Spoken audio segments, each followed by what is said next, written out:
Hello, Brett here. Tim is traveling this week, so we are instead dipping into a Discord Game Club interview with me. If that is your thing, undoubtedly you're a bit strange, but it's here for you. And if not, we'll be back next week with a new game. Take care.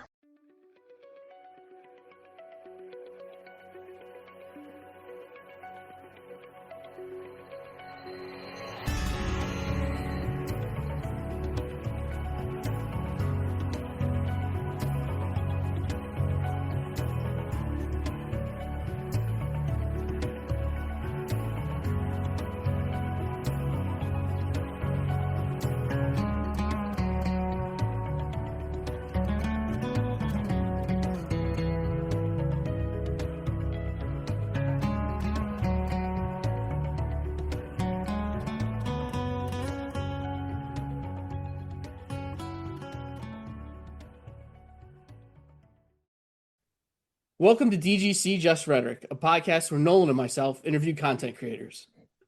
Today, we're excited to have a man who is one platinum trophy away from a very good time. Brett Douville, the technical director at Twin Suns Core.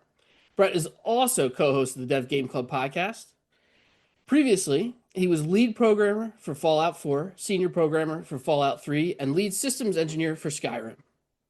I'm your host, Ryan, or Biostats on the Discord, and I will let the younger, smarter, better-looking co-hosts introduce themselves right now. Hello, I am Nolan, or Calamity Nolan on the Discord. And I am, of course, Brett Douville. Thanks for the kind introduction. I'll say the same thing as I did in Tim's interview. Is they interviewed each other back on episode 221, and they sort of comprehensively go through how they got into the business and their early start and their LucasArts days. So if you want to hear that, go listen to that. We're going to sort of skip that background section, jump right into more current events and Brett's thoughts and ramblings. The other thing I normally ask to start with is about people's handles, but Brett's is really lame because it's at Dev Game Club in the Discord, so there's not much to ask about there. Yeah. I think when the thing was going, starting to gather listeners who were emailing and asking about Discords, I was like, oh, I should grab that. And I actually have a Discord handle, but I use it for work. I only use it. I'm not in Discords. This is not my thing. Usenet is still my preferred mechanism for communicating with others online. But yeah, so I grabbed the Dev Game Club one. Never started there is a server, but I never go into it. Either nobody else is in it. I just was like, oh, you can do this, huh? Okay, well, someday.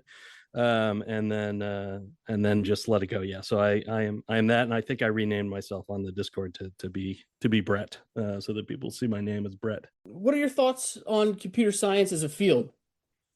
It's computers. I wouldn't say it's often science. It's rarely experimental.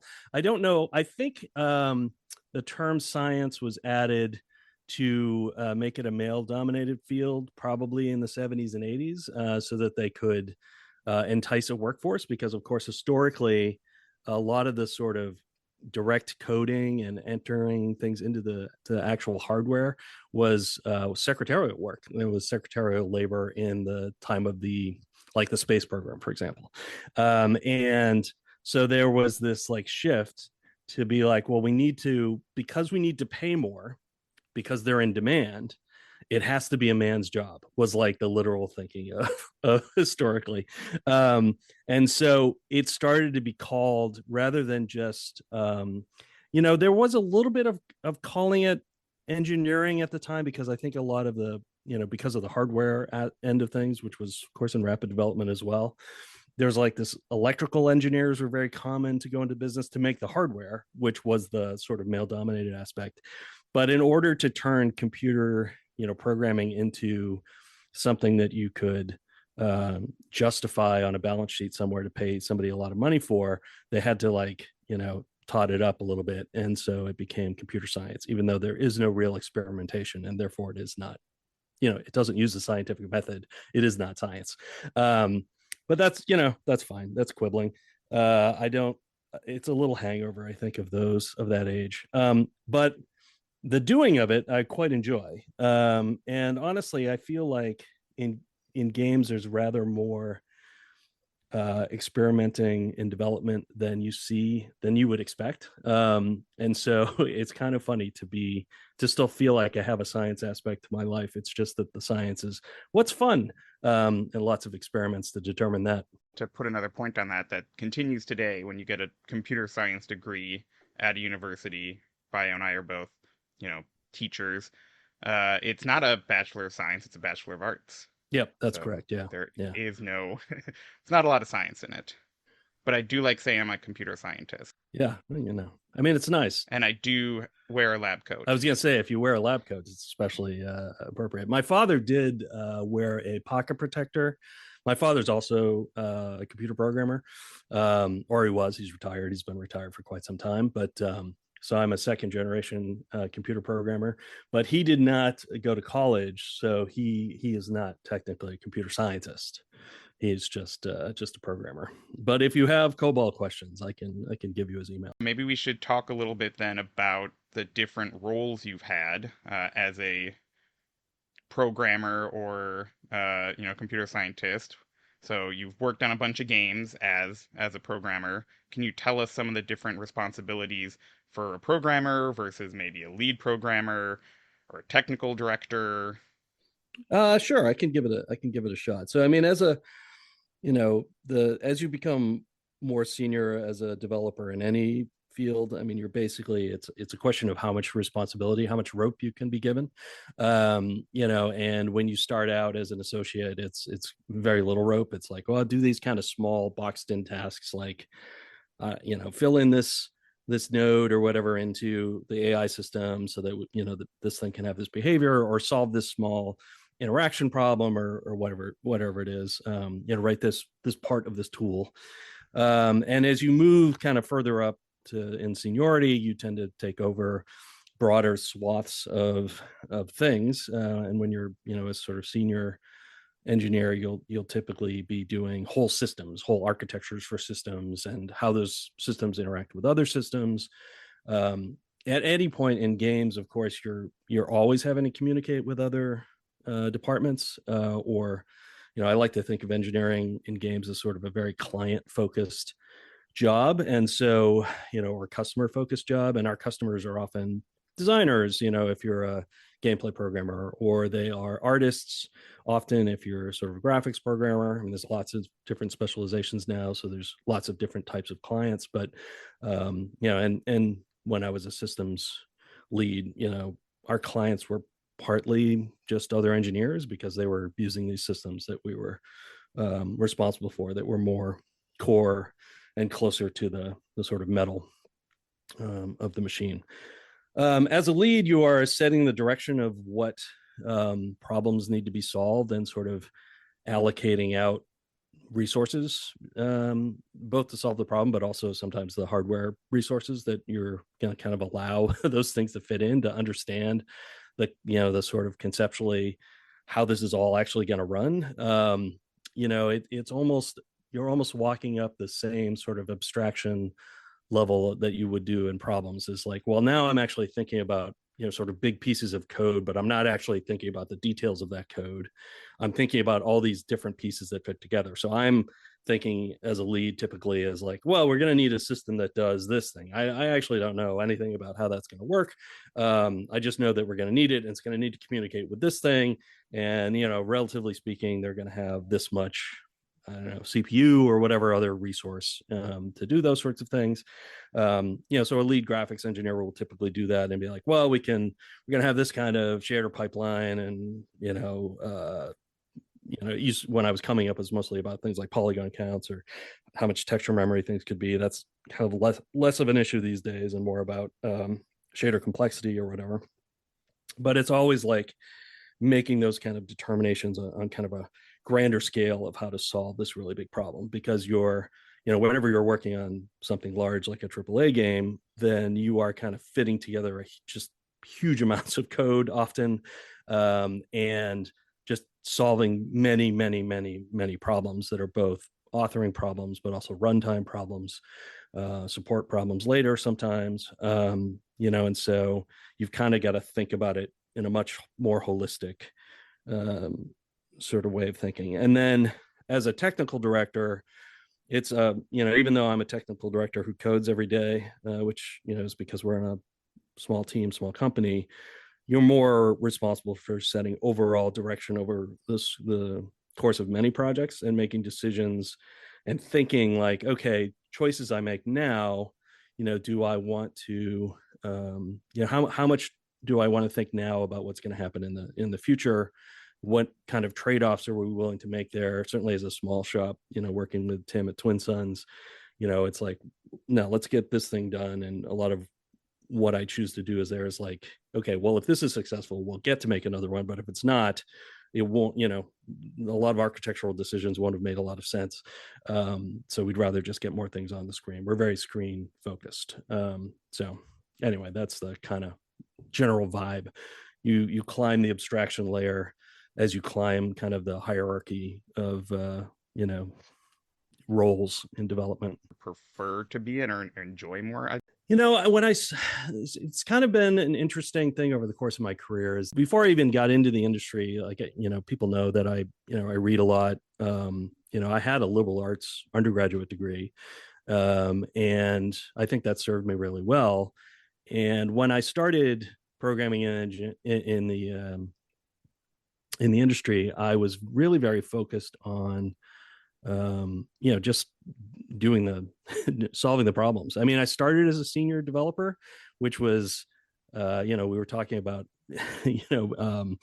having to justify paying somebody more. And at the time I was working at LucasArts, and like, historically, salaries at LucasArts were extremely low because you got to work with Star Wars, but also you were living in one of the most expensive places in the country. Congratulations. So it was like, in order to pay me even close to what I would have been worth as a associate, or somebody just starting out, they had to label me as a senior engineer. So anyway, I had like all the responsibilities of a senior engineer. I was responsible for, roughly a third of the Starfighter games code base.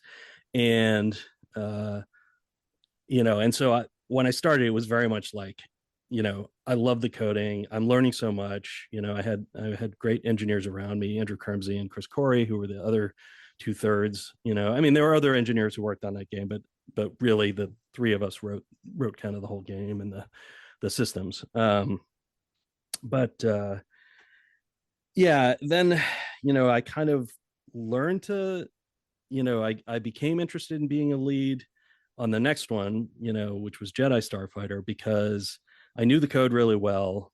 There is an aspect of technical leadership where if you can't, if they don't respect that you can do the job, it's hard to do the job, because they will not necessarily respect your technical decisions because, well, what does he know? He can't code. And I, some of that may be changing. I don't know. I haven't worked in, a big team in a while. So, I don't know how much that's true anymore, but it was certainly true when I was coming up.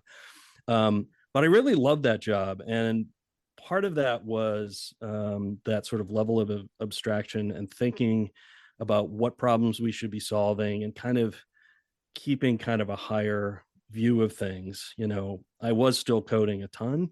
And I think what's more important to me, it's not so much that I gravitate towards one or the other, it's that I really have to have a good balance of the two. And later on in my career, at Bethesda, I was really only leading. I mean, I barely was programming towards the end of my time there. And that was just really bumming me out, honestly. I mean, I where I work now, where I have a smaller team reporting to me, I've had up to what, I guess 6 engineers, maybe, I think at one point, 5 or 6. And so it's much smaller, and I'm in there contributing a lot to the code every day. But I'm still leading, still working with the other directors, and sort of have that high level view. That's my sweet spot. Is I have to talk to both parts of my brain, I guess, the engineer and the leader. And that came up in our Tim interview as well, is that you are a customer focused programmer. Can you talk a little bit about what that means and how that became your approach to development? Yeah, I mean, it did start early, on Starfighter, as I mentioned. Like I was responsible for a lot of the game, and what I was responsible for was the sort of designer focused stuff. And because I was new to the industry and honestly did not know at all what I was doing, I was basically going to them constantly asking what I should be doing, more or less, right? Um, Helping them solve their problems and giving them the tools they needed to make missions, and figuring out what any of any of that meant.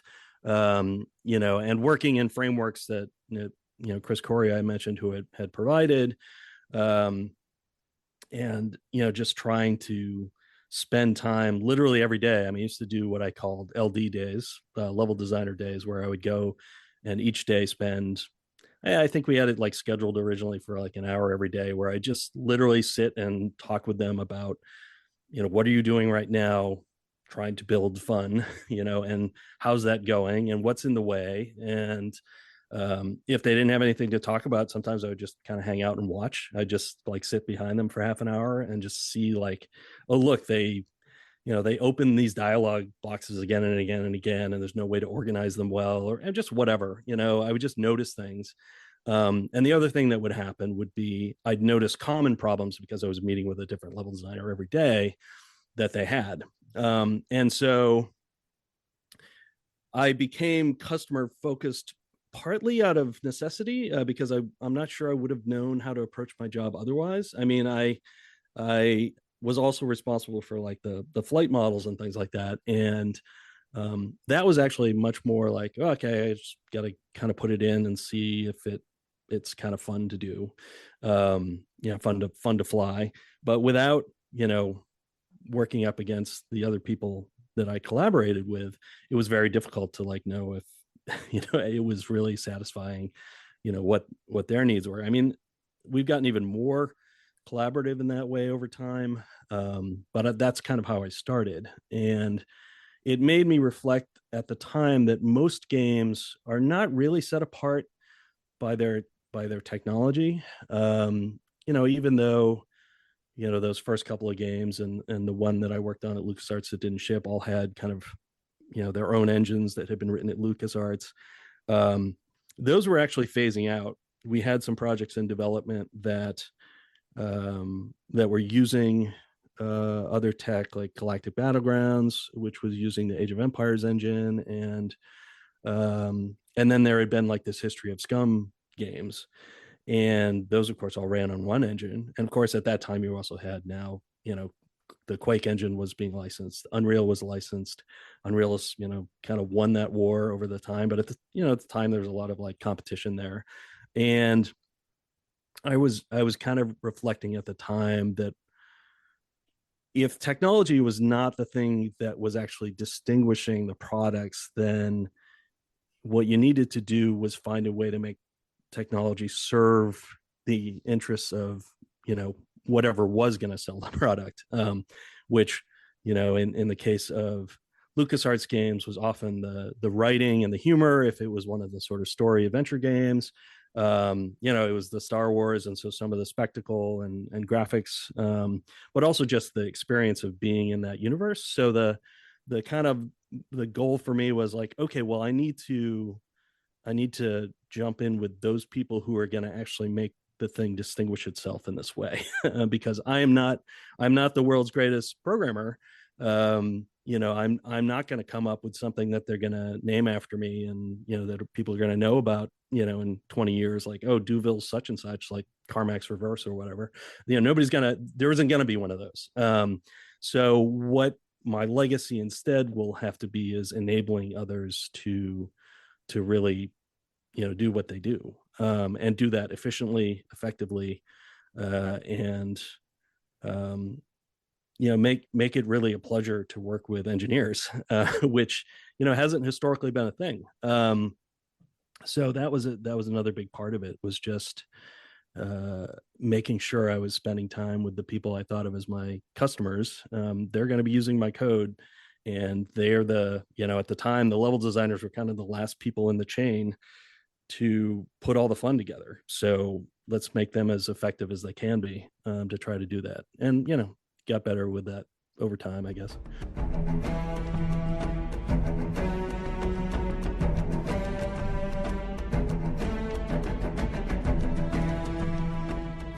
When starting a new project, what's your approach now, and has it changed over time from that, or have you sort of circled back to that now that you're in a smaller team again? We are very prototype focused. We are very on-screen focused. When we started Twin Suns, we started on, I believe, June 1st, because Memorial Day was the 31st that year. So we were starting on a Tuesday. We had our first play test on Friday.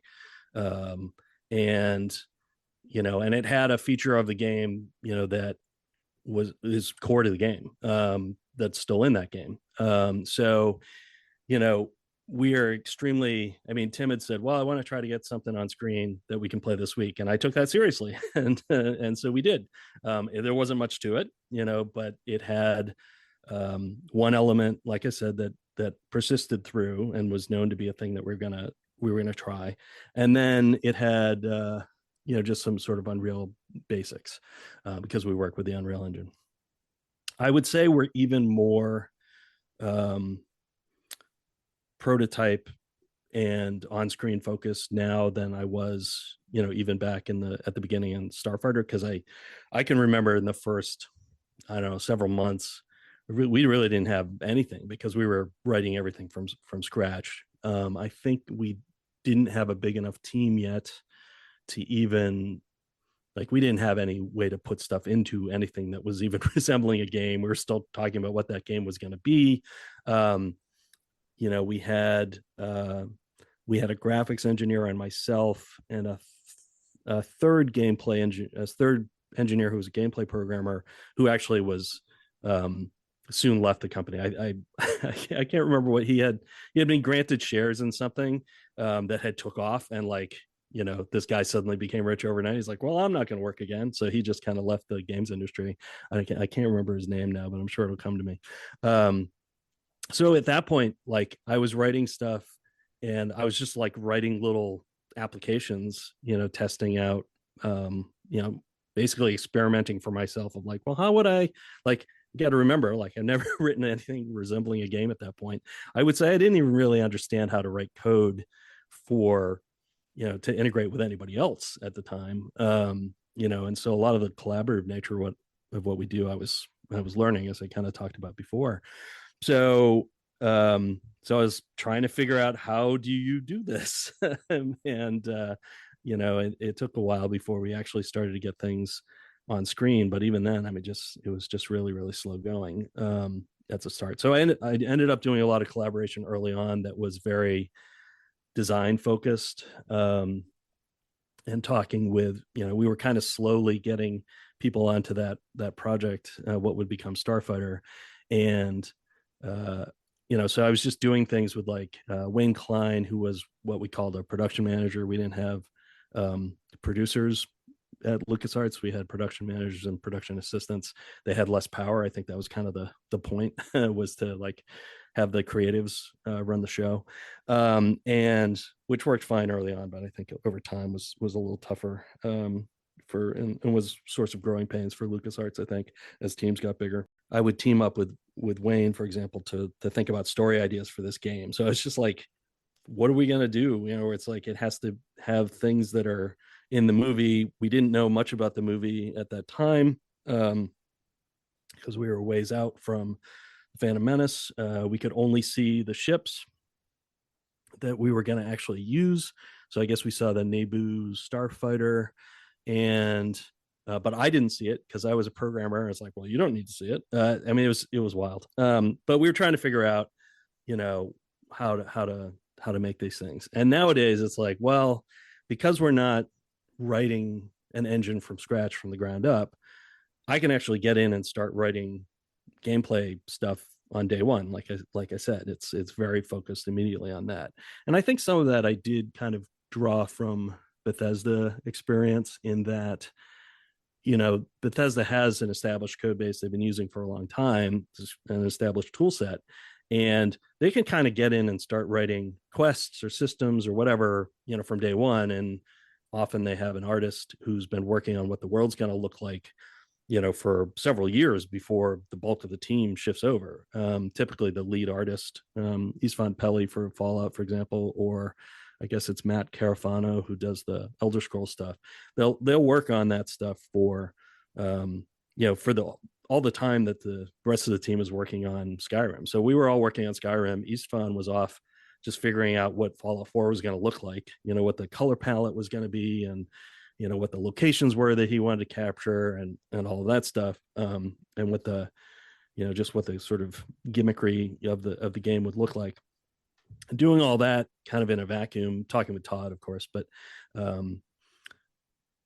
so when people moved over to work on that, like they could get in and start building the world that was envisioned as well. So he was kind of, early pre-production, figuring out what's that world going to look like, so people could come in and start working on day one. Of course, as the lead systems engineer for Skyrim, for example, like we were not spending our time working on those sorts of systems. What we did was we had basically a postmortem at the end of Fallout 3, and which was like the whole team filled out, some kind of form about, what worked, what didn't work, and why, and those sorts of things. And the producers gathered all that info up, and I basically looked at all the sort of failings of the technical end and said, well, that's the systems group responsibility to figure out making the engine and the tools more stable during development, which was a big focus. And some systems were replaced because they were really antiquated, the animation system in particular, et cetera. I think at this point drifted away from your question, but like, my growth has been towards, well, yeah, we should get things on screen as early as possible. That's the only truth. Like, you can talk all day long about how great the game's going to be, but if it actually doesn't feel that great today, then that's what you should be focusing on, and not how great it's going to be. You should work on what's not working today. And that's really been our focus. Working with Tim, that's always his focus as well. The game, the controller in your hand and the screen in front of you are truth. Everything else is kind of BS. You've worked on some fairly notable games, looking back. What do you think about your career? It's funny, I don't think about my career, but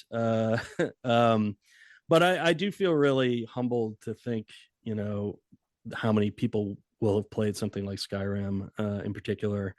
And it is kind of strange to run into big fans of, I've run into people who are big fans of like Jedi Starfighter. I had a student once I taught a little bit between Bethesda and doing some indie work later, and one of the students brought in a Jedi Starfighter copy for me to sign, and I was just like, it's really humbling that somebody cared enough about that game, which I don't, I look back on it, I'm like, well, yeah, that sold whatever, a couple 100,000 units. That was kind of a very flash in the pan, fine for an X pack basically, but or expansion pack, I guess we would have thought of it as, at the time, even though it was a separate product, it was kind of that level of complexity to develop.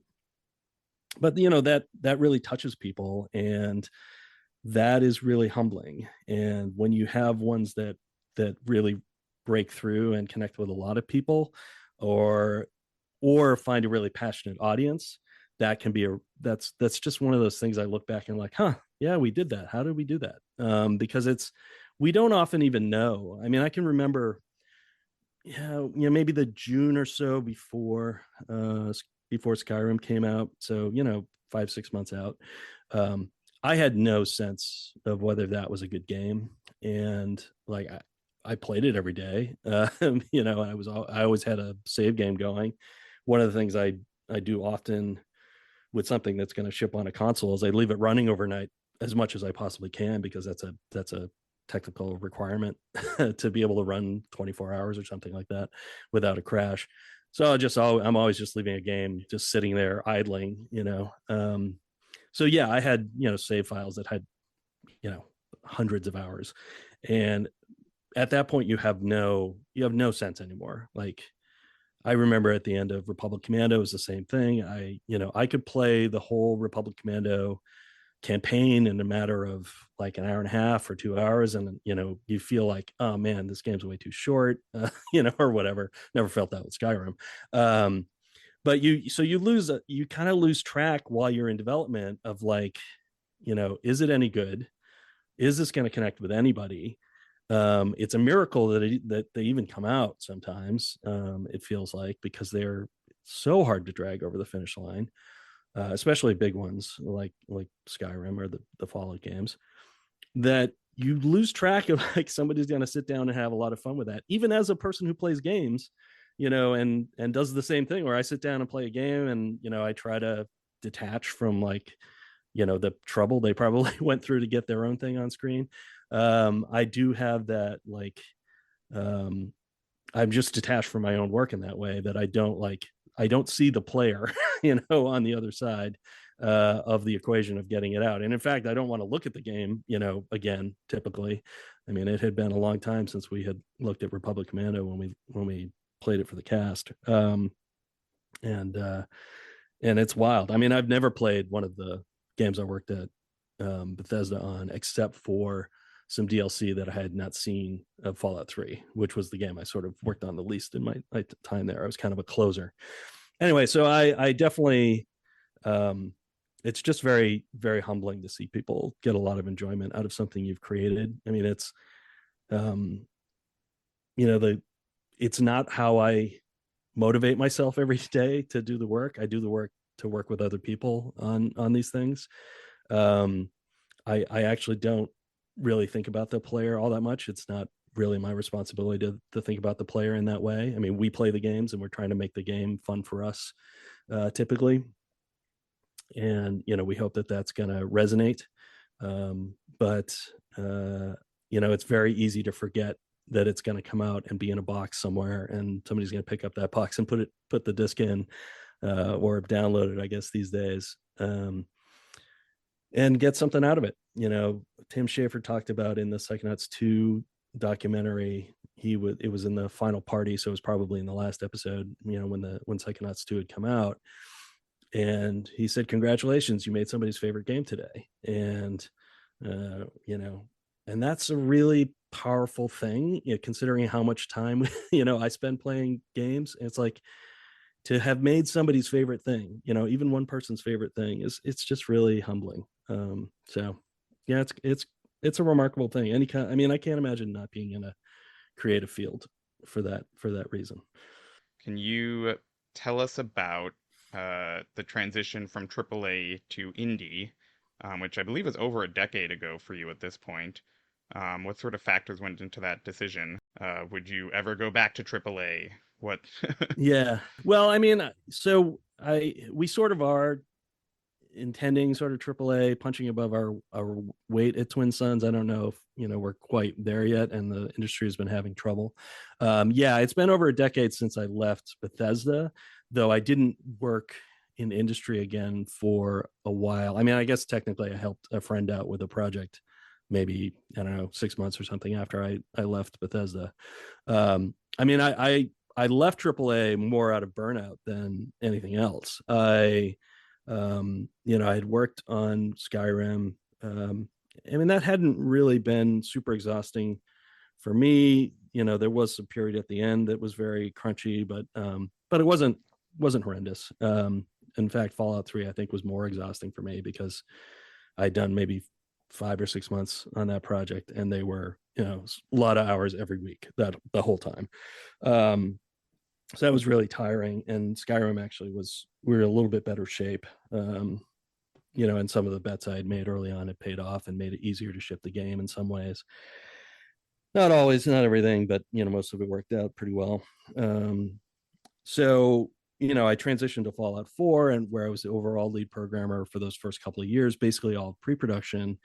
And I had close to 30 engineers reporting to me, and it was just too much. It was I met with everybody every other week, so I had 15 people per week to have a half-hour meeting with. That eats up a lot of time right there. And I was working very closely with a producer who's still a close friend today and who still works there, Kevin Kaufman, and also Tim Lamb to some degree, who's a senior. I think they're both senior producers there. And Tim was, I think, the lead producer on Starfield. I think that's where he ended up. So I don't know. Anyway, I should have promoted somebody to take some of the team, and like just make that a little easier on myself. That would have been a good thing to do. I didn't do that. I remember. I mean, I sort of think back on why, and I know why I didn't, but I should have anyway. I mean, looking back, if I wanted to avoid burnout, that would have been the thing to do. But it's water under the bridge now. Anyway, so I basically took some time off at that point. I was lucky, that I was paid pretty well at Bethesda. I felt, really I had some great bonuses and things like that. So I had, enough money in the bank to kind of coast for a little while. I was working on a thing of my own. I had grown to really admire the indie games that had kind of grown up over that sort of preceding period of my career. The last 5 years, while I've been at Bethesda, had been kind of a really rich time for indie games. And I just kind of like, put it out there as like, hey, I'm available if people want to do things and try things together. But I wasn't really specifically looking to go and be in India. I just kind of got to the point where I was like, well, I guess I'm starting to feel the need to work again. More than not the sort of financial need, but like just I need to work. I'm done. I'm not burned out anymore. I want to get back into doing things, and that was my opportunity to do so. I had done a lot of sort of experimental coding in the sense of like trying things out as a more of a solo programmer. Like, how would I develop if I was the only programmer on something, or I was on a very small team? Like, how would I change how I work? Because as I think I mentioned earlier, I wasn't coding a lot, on some on Skyrim, but way less even on Fallout 4. So I was like, well, I've kind of got to get my chops back, but also just think about how to leverage my skills in the best way at this point. And sharpen the tools a little bit as well, just kind of get comfortable with everything again, and think about how to make myself as effective as possible. If I were going to be on a solo engineering team or a small team. And it was kind of during that period, some of which overlapped with some teaching experience, that I just kind of like put myself out there again, and got reached out to by Steve and Carla at Fulbright to help them finish Tacoma, which I was like, oh, great. I mean, Gone Home is a terrific game, definitely one of those indie games that I really look back on extremely fondly. And I thought, okay, well, that'd be really great. I mean, that would be a terrific place to spend some time. It was using Unity, which I don't love, mostly because didn't have source for it. Unreal, you just download the source code, build the engine yourself. But Unity is proprietary, and you download DLLs and stuff. And it was very frustrating as a person who was used to like being able to just look at anything in the code base to like have to work kind of remote from that. But I worked through that, and kind of put that thing on, I guess, the Xbox and the PlayStation. So that was kind of the shift. It wasn't a plan. When you earlier were asking about like, well, how do you think about your career? It's like, well, I don't think back on my career, and I certainly wasn't planning it either. It just kind of, lots of happy accidents have happened along the way. I didn't even move to Maryland to work for Bethesda. I moved here because my then wife was taking a job here. I didn't come here for a job. I got a job because we were coming here, and it wasn't initially with Bethesda. It was with another company called Day One Studios, and then I later went to Bethesda. But I was already comfortable in that period. I had worked remote, and so I was already comfortable with that, and I knew that was the way things were going to go, especially for indies. Indies and small teams were going to figure out how to work remote, because the idea of moving to some expensive metropolis to make your game just doesn't make a lot of sense in this day and age. And I certainly wasn't going to be able to move either. my children are here and all that stuff. So okay, well, I got to figure this out. And so those were all kind of things that went into those decisions. But yeah, I just kind of, I don't know, float through life.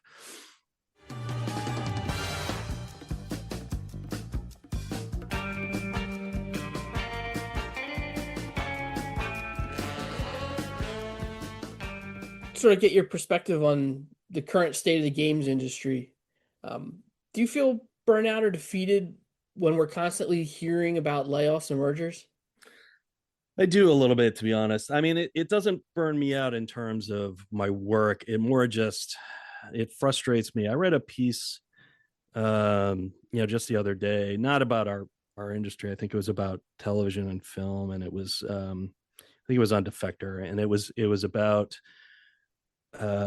this young actress who I actually don't know much about, her named Sydney Sweeney, and how she can never take a break because she's got these people who are dependent on her, and I guess she's kind of an age where she's thinking about having kids or whatever, wants to take a little time off, but she can't because she has to work all the time. And the reason is the people who have all the money are the wrong people.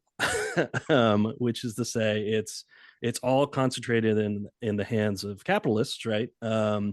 Who don't actually make anything themselves, have never made anything themselves, often inherited their money, or in some cases did the grind of a financial institution or something like that. I've certainly known people like that. My ex was a business school. She was at Wharton at Penn when we met. So she knew lots of people who were like at investment banks and things like that.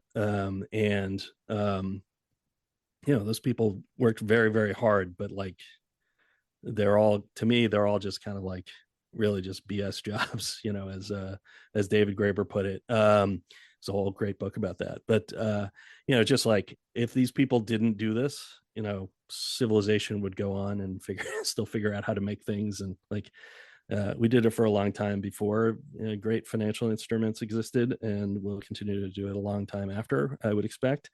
It's really frustrating to see people who don't have a lot of taste or understanding of the products that they're paying us to make, just make terrible decision after terrible decision. I watch, I see some of these things happen. I'm just, what were they thinking? Like, they're trying to remove risk from an inherently risky endeavor. They kind of rode this incredible growth, of the industry. That was kind of the focus of a kind of a slideshow recently that somebody put out, about like why the industry is such a mess right now. And I know some people were talking about that in the Discord, and it's really disheartening to see things like huge venture funds who don't really care about anything they're putting money into. All they care is about the money. It's like, like money has never been my measure of anything. It's like, it is the thing that I apparently need, in order to have a place to live and to eat and things like that. But it's like, it has never been a goal in and of itself. And, I did have somebody, I was friends with it, at a point in my career, was like, well, like, it buys opportunities. I'm like, well, yeah, okay, but I get the opportunities, and I don't know. I just don't have a lot of, like, my measure of success has never been how much money I have in bank. And my measures of success is like, am I making stuff with my friends, with my colleagues? And, can I leave my house without being spit upon by small children as they run by or something? I don't know, that I fit into society in some way. And the idea that there are people who just like want to see the number go up, and the number is some abstract bank account that they have somewhere. It's just like, it's so disconnected for me. And so it is really disheartening, because they have so much control over our lives. And they're, as this article is pointing out, it's never the right people. And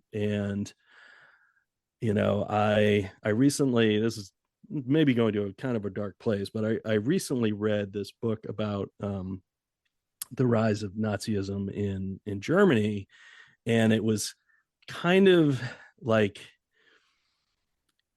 it made me feel the same way as I feel about our current political system, where it's like, wow, these people are just like really lousy people, like they just don't seem like they enjoy anything except meanness to other people, and like this giant scoreboard that they have, which is measured in dollars, and like they don't seem to care the effect that they're having on actual human people who put good things into the world. And that's really, really disheartening. And it feels like it's very much the same right now, where there's way too much money concentrated in way too few hands, as it was at other periods of history. And that is extremely frustrating. So yeah, it's tough. I mean, I saw, Polygon just got bought by, some venture thing that's going to turn it into a mill. I'm sure, they haven't yet, but it's coming. They just bought it. Give them time. Give them a couple weeks to turn it into an aggregator like everything else they own, with clickbaity headlines. I mean, it's frankly a little disgusting. I mean, it's like, what is the point of any of this stuff? The point is to concentrate wealth in the hands of as few people as possible, it seems. And that just does not seem to me to be a worthy goal of human endeavor. So it's really troubling. And I try not to think about that stuff while I'm doing my work, which is easy because the work is hard. It requires a lot of focus. And but when I reflect on it, I'm always just kind of like, well, I'm just not,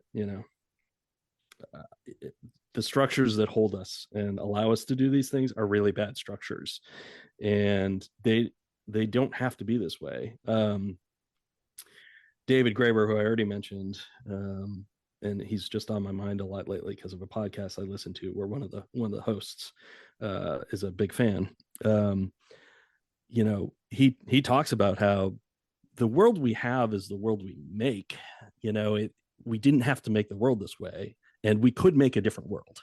And I would really like for us to do so. Though I guess I'm not the real person to do that, because, like I said, I don't know. I don't think on those levels, but yeah, it's disheartening. It's terrifying. It's going to drive a lot of people out. And it would be one thing if I looked at the output of some of these companies that lay off a lot of people and say, well, yeah, but they do really, really good work in this other way. This is just never the case. I mean, I looked at, I don't want to pick on anybody in particular. I should, it's easy to pick on Polygon. It's not my industry. It's kind of ancillary to what I do. But the same thing happens in the games industry, where you have moneyed interests who control a lot of what happens. You have shareholders. I've never worked for a publicly traded company, and I hope never to, for exactly that reason. I'd like to be in control of my life a little bit more than that, or feel like at least the people who I work with are a little more in control than that. So I don't know, another rambling answer. That's right. I want to flip to sort of the other side about something more positive in the industry. Please. You've mentioned in the past that you do a bit of mentoring. Can you talk about that, and what's it like to work with those less experienced and help guide them? And do you find that fulfilling? Oh yeah, it's a hugely rewarding part of especially being a lead. When I was working, for example, on Skyrim, I had the systems group, which I think was I want to say 7 engineers in that group, and many of them were fairly junior, and so there was a lot of mentoring there. I mean, I think they had all had worked on Fallout 3 as well, so they weren't completely new to the industry or anything like that. But I guess a couple of them had sort of got promoted into engineering, had been in QA. They had been doing kind of this triage role for the bugs at the end of Fallout 3.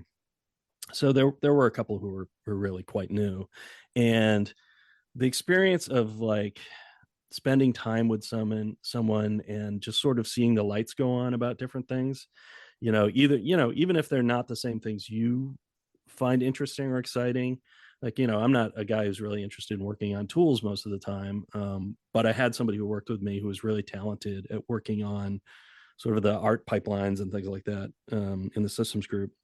The systems group was weird as like a lot of service kind of oriented stuff of things that we did that were kind of loosely grouped together and called the systems group. But but we had this one young engineer who was one of those two that I mentioned, who really just had a talent for understanding, talking with the artists, and working on the pipeline for them to make everything go as smoothly as possible for them. And I saw a lot of myself in that engineer, even though he was doing work that like would have made my eyes bleed. And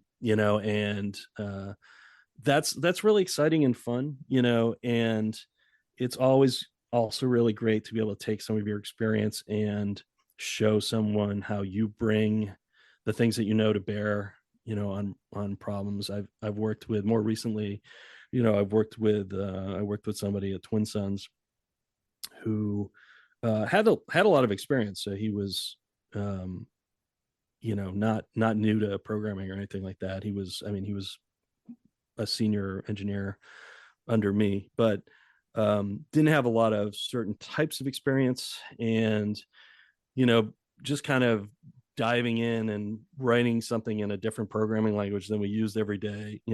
He was like, well, why would you do that? I've already got whatever C++ or C# or something like that. And I'd be like, it is because I was writing, for example, some simple tools in Python. And I would say, well, the nice thing about Python is like, if I decide I need to run this on another machine, I can literally just put it on a Linux box and I don't have to really do much of anything. I have to just set up the environment on that thing. The Python script will run there. And that's just nice to know for some of the things that I was doing. And having that moment of like seeing like, oh, this actually, even though I don't know the particular language or whatever that you're doing this stuff in, like the range of like ways you could solve problems to him kind of opened up in a way, and he was like, oh, like I never thought about it. Like you're thinking on just a different level of like what's capable when you do some things a certain way that I've never thought about. Like, and so it can happen even, from people who are very junior to very senior, of just having these moments of like insights that you don't even think of as insights. Like to me, that's just like how I think of the world, right? It's not something that I think of as particularly insightful. But I got there over a long period. I've been doing this professionally for whatever it is now, too many years. 2 years. Yeah, 2 years. And, so I know a lot. So I love, it's not so much like the passing on of knowledge, but the passing on of possibility that is really exciting because, like I said, with that more junior engineer, like he knows way more about the domains he works in than I ever will or will ever care to. But we were able to kind of share an excitement about the work that was in front of us, and how to approach work like that, where you're serving somebody else, in his case, the art team, and what that was like. And it's just fun to be around that. I love being around, those few who are younger than me in the industry now, and I've always liked that. When I started in the industry, I was already kind of further along in life in some ways. I had my first child on the way, for example, and I worked with lots of people who were nowhere near that stage in their life, even if they were contemporaries in age. And so it was just kind of like, people stayed at, we've talked about, I think even in a recent interview, Sean Vesey was talking about like, oh yeah, people were there all the time, and it was kind of like that at LucasArts as well. But not for me. I had to go home. I had to put somebody to bed. I've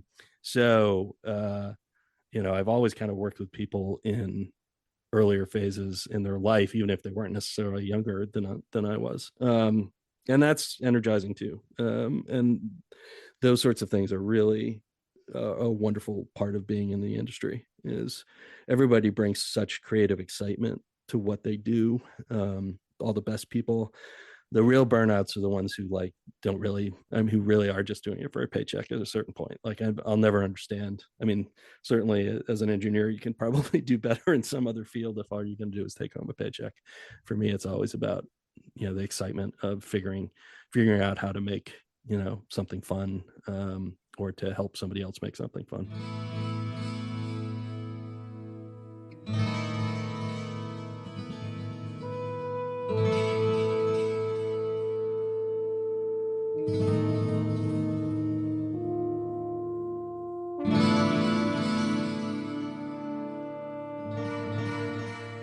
Current, stay on Twin Suns for a bit. When we interviewed Tim, we got a very interesting answer for what he saw as success for that company. I'd like to ask you the same thing. What do you see as success for Twin Suns? A leveraged buyout of 70 billion. No, I mean, I think for us, the probably for me, the most important measure of success for Twin Suns, and something we have been able to hold on to thus far, is to stick to our values.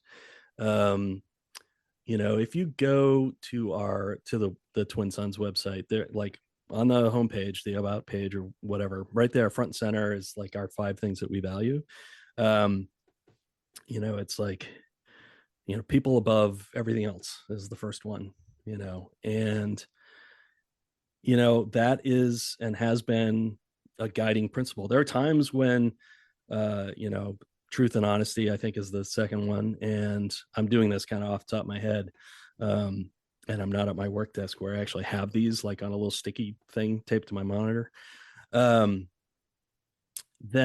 if we can hold on to those, we'll have made a place where people don't ever want to leave because it is the right environment for creative work. I think that that's the really wonderful thing. Like, we've unfortunately gone through, what the whole industry is going through of having to downsize or put, basically close the company, and then reboot it 6 weeks later or whatever it was, early last year. It's been really tough to weather, but people really love working at Twin Suns. I mean, for me, success would be I can end my career there, and never have to work anywhere else, because of those values. And those values come from Tim, so don't let him hear this, and I know he won't listen because it'll be in the podcast feed. But he crafted those values, and they really, when we did have to shut down, I really, what I said to the team was, because we do this every week, we do a period in our team meetings called appreciations, where people can just, give an appreciation for somebody else on the team for whatever, and it's unstructured. It takes as long as it takes. Sometimes there's a few and sometimes there's a million. And we did one last one before we, had to shut down the company for that short period of time. And my appreciation was that I've never worked at a place where I felt, before Twin Suns, where I felt my values and the company's values were truly in alignment. I mean, the written values of the company might be in alignment, but the actual values of the company often weren't, and a lot of companies have some mission statement or whatever. It sounds amazing. You're like, that sounds like a great place to be. And then you're actually there and it's like, okay, but that's not actually what the values here are. Those are, maybe that's an ideal or something, but you haven't read your own mission statement in years, I bet, or it was crafted together in a lab, so it could be put on something and made to be nice, and project an image that you want to project, but it's not a reality. And at Twin Suns, it's a lived reality. And if we can maintain that, that will be success to me. And thus far we have. And there have been times where there's some conflict between those things. People above all comes first, because you can sometimes not be entirely truthful about something, some experience that happened right behind closed doors or whatever. It's like, well, we have to still respect that person's privacy, so that's why people first. But in general, those things, they all work really well together, and people feel really that it's a safe place, for example, to fail, to try things, have them not work out, and just move on. The important thing is to learn. So you did something, it didn't work out. What'd you learn from it? Great. Nobody regrets that failure. That was a useful learning opportunity. I remember actually in like the first week or two, where I was trying to get the Unreal Engine set up and put in Perforce, and like it was a nightmare. I'm not a Perforce administrator, but I became one to work at a small company. Perforce is the source repository that we use. If people are familiar with something like GitHub or whatever, it's basically that, right? It's a way for people to collaborate, and store versions of things and history and all that on a server. Anyway, I had set that up. I had been uploading the Unreal source code and our libraries and all of that stuff, and I really messed it up somehow. I don't remember now. It's several years ago, but I remember saying, in one of our stand-ups, like, okay, well, I guess today I'm going to do everything I did yesterday again because I messed up so badly. And one of the other leaders on the team said, well, sounds like you learned something and you'll do it better the next time. And that's really all we can ask for. Like, I mean, everybody knows that, even somebody who's been doing this a while, I make mistakes and it's okay. And yeah, I don't know. Success to me looks like getting to keep making mistakes and not feel like it's the end of the world. In a related question, and we sort of asked the reverse of this to Tim, is what is it about Tim that makes you keep working with him? Well, he pays me a lot, so that's nice. It's funny. I've worked with Tim, from the start of my career. He came on to Starfighter like a year and a half in or something like that, and was quickly the lead level designer.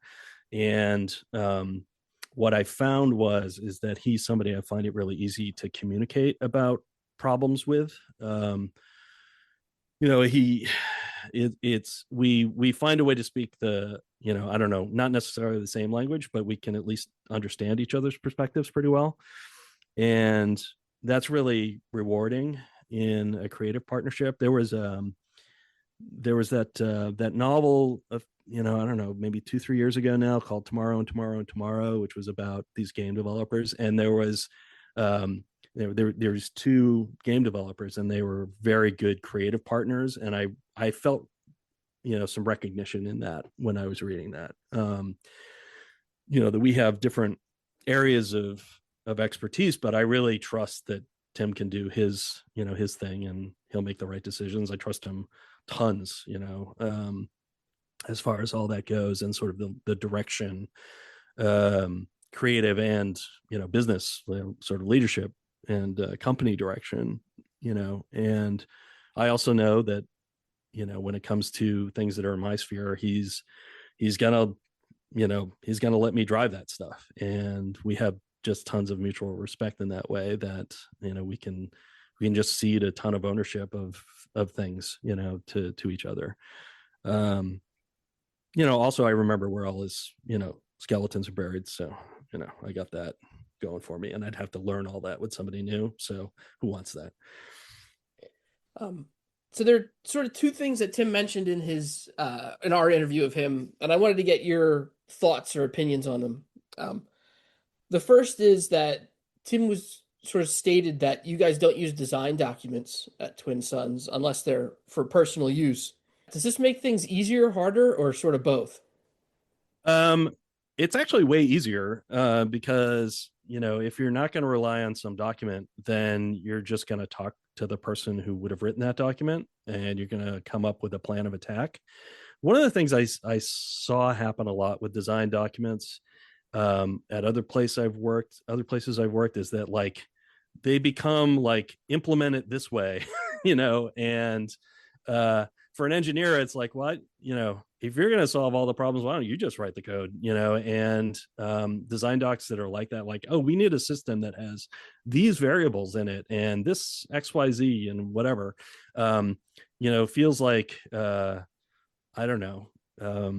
It just takes a lot of the creativity out of it from our side. Like we don't get to figure out how to make the thing.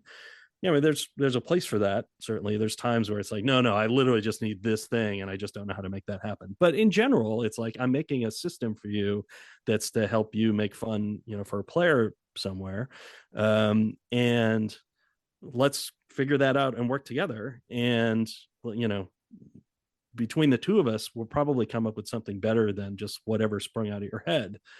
We might actually see opportunities, in the solution we're going to provide that'll let you solve more problems, which is really nice. And or we might spot things that are like, okay, but that's going to lead to this, whatever design problem, say, and we can kind of point that out. And often it's like, oh, you know what, I hadn't thought of that. And it's that kind of interplay of ideas that leads to better solutions, frankly. Harley Baldwin, who we also interviewed for the cast around Republic Commando, and who I've also worked with, she was on Starfighter and Republic Commando, and so now I've worked with her a long time as well. She's all the time kind of saying nobody reads your design documents, which is also true. The longer a design document is, the less likely it's going to be read, and to be consistent and to reflect the actual reality of what is actually in the game. That's another thing about design documents, is that they can illustrate, a truth that is not borne out by the actual game. So it might have been what you had in mind, but it doesn't, it's not actually reflected on the screen. I mean, that said, I do think that there's a place for those sorts of things. I do think the design documents back in the sort of Scum VM games, it was a great way to kind of come up with the structure of the puzzles and like how you're going to advance from thing to thing. And you did really need to communicate all of that in a way that I don't think you need to do for at least the types of games I've worked on. So I think there are some game types where design docs make sense. But I've definitely been places where it's like, well, you wrote the design doc, and you might take that design doc as a spec and implement it, and like have completely done what they wanted you to do and actually not solve the problem they were trying to solve, right? Because sometimes you're not aware of what the problem is. You're just like, well, I think this would do it, and you don't know. And it's better to actually understand the problem that's trying to be solved and work together towards that solution. Because when they come back, if they come back and you implemented everything on the design doc and it doesn't work for them, it's like, well, why'd you waste my time? And you didn't. It's just that that because you didn't work together, you weren't communicating in a real way. And I think that's why we tend to avoid them. We do have them. I mean, there's some design documentation, but it's more like, here's a bunch of things I can think of that we might need for X. And it's kind of a starting point for a conversation, and not something you're ever going to refer to again in a real way. So the other thing he said a lot is letting the game be what it wants to be. Yeah. And how does that design ethos impact you or your work? It does mean that, one of the things that is a big part of how we develop games is that we play the game all the time. We play test games that we're working on, or prototypes, or, work we're doing in co-development.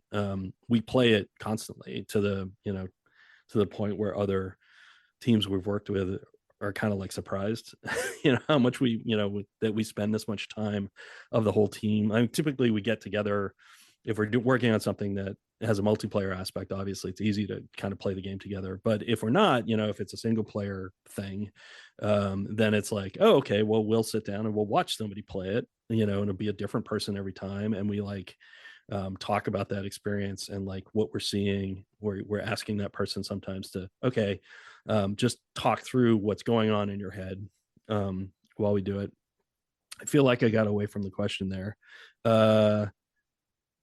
Oh yeah, basically about the trusting what the game wants to be. Yeah, I mean, sometimes that's another problem often with design docs, is that they often misidentify the fun. they have a theory of the fun, right? And they've written all this documentation as like say this is what I need to do to find the fun, but it's because they're writing all this down that they kind of have pushed for a theory of what the fun is. And it's way more important to get in there and actually um play the thing and have this moment where you're like, well, I wanted to do this and I couldn't do that, and it made me feel X, Y, or Z. I felt disempowered, or I felt like there was a missed opportunity, or I felt whatever, this thing I did wasn't rewarded enough, or this thing I did just felt bad, or whatever, just like all of those things. That's way more important. Like, games are not, the experience a person has with a game is not a logical response. It's an aesthetic response. It's a feeling, right? You feel, some emotions while you're playing.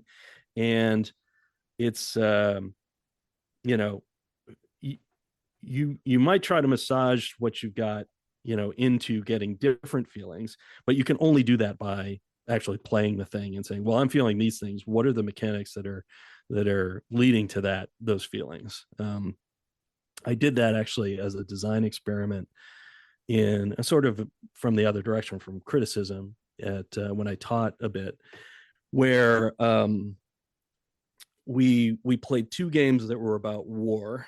One was one of the Call of Duties, and one was I forget, this War of Mine, I think it's called. All right, so it's sort of a simulation of Eastern European conflict of some kind, where people are kind of having to survive. And we kind of talked about like, well, tell me what some of the mechanics are in these games. And I kind of like just wrote a bunch of stuff down on the chalkboard, and then, okay, now tell me what you feel when you play this game. Tell me what you feel when this play. And then I just started drawing lines. Okay, this mechanic leads to this feeling. This mechanic leads to this feeling. And you could see it's like kill streak, elation, whatever, like is like what you feel in Call of Duty or whatever it was, versus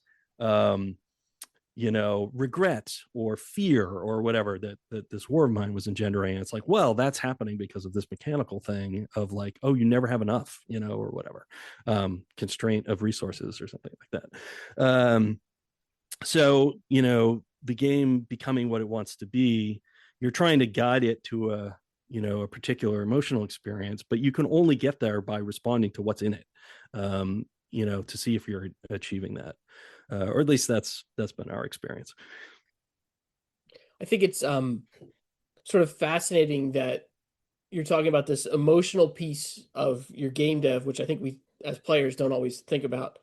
And you're linking them directly, and not only that, but you're doing it while you're playing it. You're able to put language to it to explain to other people, and I think that's pretty cool. Yeah, it's an important skill. I definitely feel I have a better sense of the strength of games we work on now compared to some of the stuff I've worked on in the past, because I do that experience with other people. Because in the past, typically I would work on games kind of independently. I'd be playing them sort of independently of everybody else and wouldn't really have an opportunity to talk about that experience. And so I didn't know if any experience I was having was more universal, particular to me. That's always kind of a fear, especially as you kind of get captured by your game. Like you've implemented some mechanic, you think it's great, and then somebody else plays it and they're like, well, this is terrible.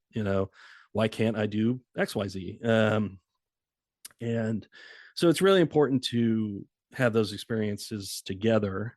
And because like I talked about before, the values that we have, like we all feel really comfortable talking about the game and it doesn't feel personal to anybody. Like there's no well, you did this and so it feels bad. It's like, okay, it feels bad, and somebody else who might have been responsible for whatever feels bad will go, yeah, I don't know how to solve whatever. And then now you're on a discussion of like, how do we fix the fact that this part of it doesn't feel the way we want it to feel?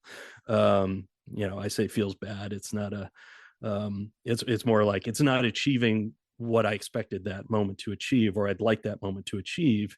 And how do we make that happen? Or is that the right thing to achieve then? Like maybe it's okay. Like, so that's part of the game telling you what it's going to be too, is that sometimes like, oh, you know what, I didn't know that moment of frustration was going to happen, but that moment of frustration is interesting.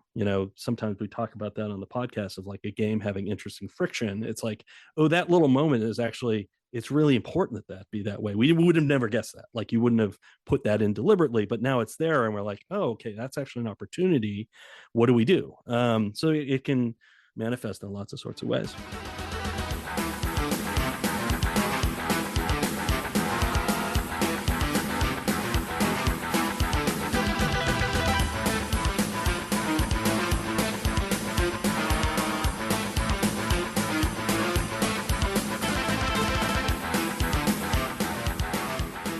A prolific reader. I am. And you often read a almost concerning number of books per year. Why do you do that? I mean, it was my first love, remains my first love. I started reading when I was very, very young, and I mean, just like, and it became the thing that I did a lot from a very young age, and it's just always been with me. So I mean, that's why. And I mean, it's the thing I would give up last. I often will say, if I were forced to start giving up things that I do in my spare time, it would be the one that it's like, well, you might as well kill me, than take that away, kind of thing. And I don't just read. I read widely, I guess is what I would say. Like, sometimes I'm reading a history of something that happened to kind of understand our current moment, or, but I also read a lot of sort of lighthearted and what I guess I would call conservative stories, like, detective stories are typically kind of conservative. Horror is actually a strangely conservative genre in some ways. And, science fiction less so, but I don't read a lot of, relatively less science fiction. I tend to have several sort of projects going at any one time. And so it's like, I've always got, a couple dozen books out of the library because, I've got multiple projects going. Plus, they're always printing new books. So, I'm always checking out the list of what the new books are. And, there's always more. So, yeah, I mean, I do read. I don't find it concerning, but I do read a lot and I love it. I love to have that hundreds space. Of books a year, to be clear. Yeah. Last year just 170. No big deal.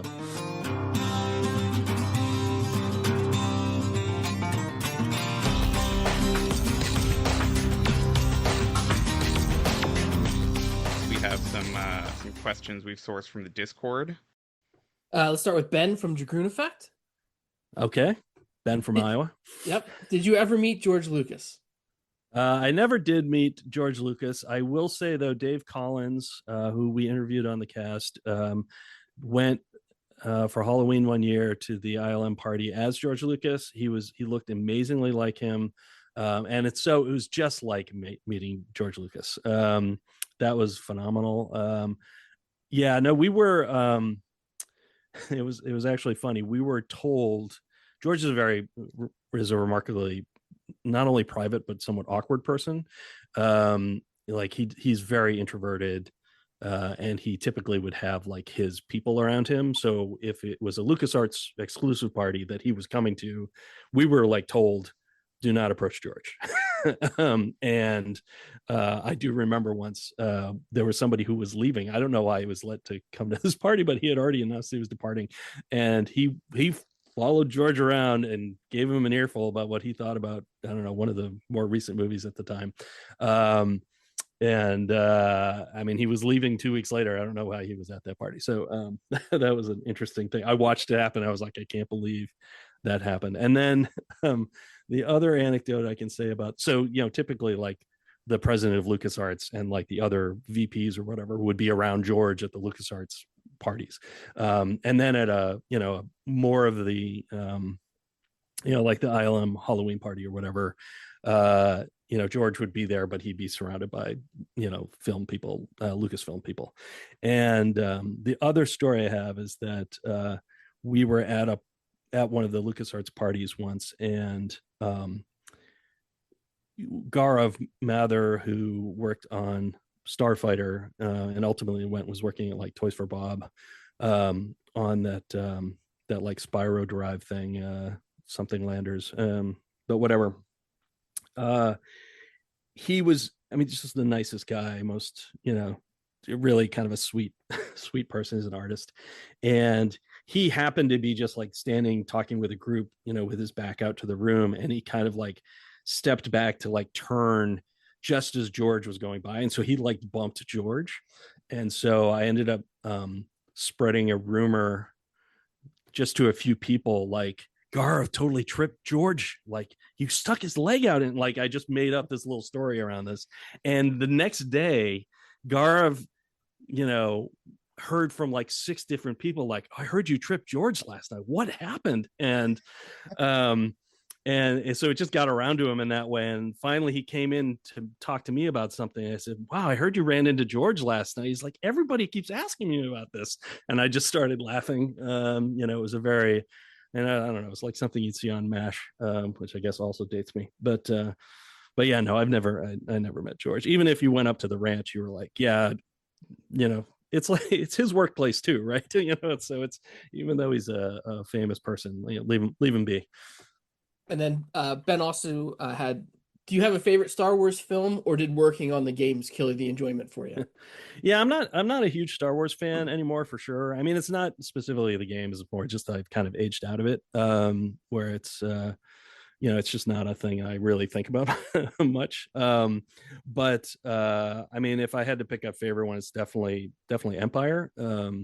Because I can remember, I was a little too young to fully appreciate Star Wars when it came out. In fact, I fell asleep the first time I saw Star Wars. I mean, I was young, and it was, it was around the time I think, somebody my age would have been taking a nap anyway. So I fell asleep in the theater the first time I saw Star Wars. But when I saw Empire, I'd seen Star Wars a number of times afterwards. That was a time when movies would come back to theaters. Like that was how you got to see them again. And so I'd actually seen Star Wars a bunch of times. And I think even, my elementary school would show it like annually, like, someday in May when it's like, school's almost out for the year, let's have a, auditorium showing of Star Wars.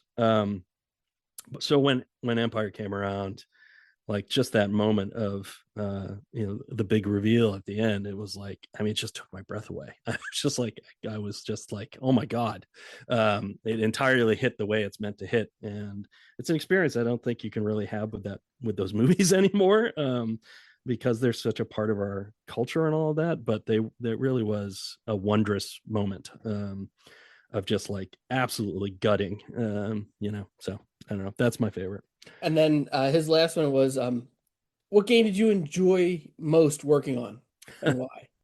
It's always whatever I'm working on now is always the thing I enjoy working on the most, because I look back and it's like, well, the joke I always make is, well, which of your children do you love the most? I've enjoyed working on all of them, to different degrees. There's always things that I was either learning or doing for the first time, or whatever, some experience that was new. But it is really just, I enjoy the work, and it's the collaboration every day that matters to me more than the product. Michael from OI Games, who his interview actually just came out so that can date when this is occurring.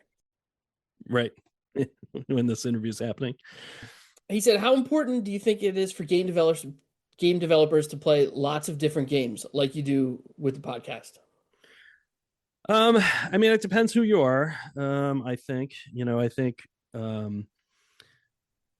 there's honestly, there's value on all end of that spectrum. I remember Roberta Williams would say that she didn't play any games because she didn't want to be bound by what was possible. Like she didn't want to like see what people were doing in games and be bound by like limiting her thinking to what that was, which of course was much more limited at the time than it is now. I mean, now it's like, I don't know, if you can think about it, you can probably figure out a way to make it happen.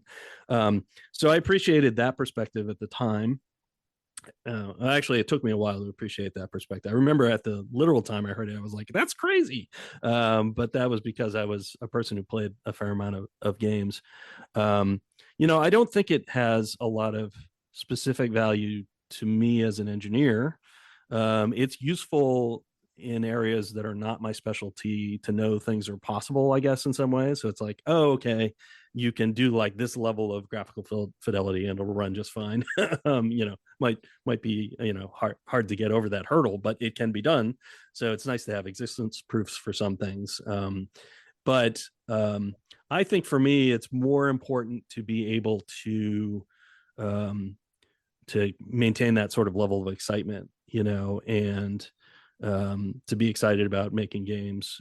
It's really helpful to play good ones. I think you learn a lot from bad ones too, honestly, but that it's those can sometimes be a bit of a slog to play. And I have played some where I was like, wow, not sure why they chose to do this, that, or the other thing. But then seeing it, it's really informative to be like, oh, uh, this is why we don't do this, or I see why you have to use, I don't know, you've had some mechanic that you're introducing, you only use once or twice.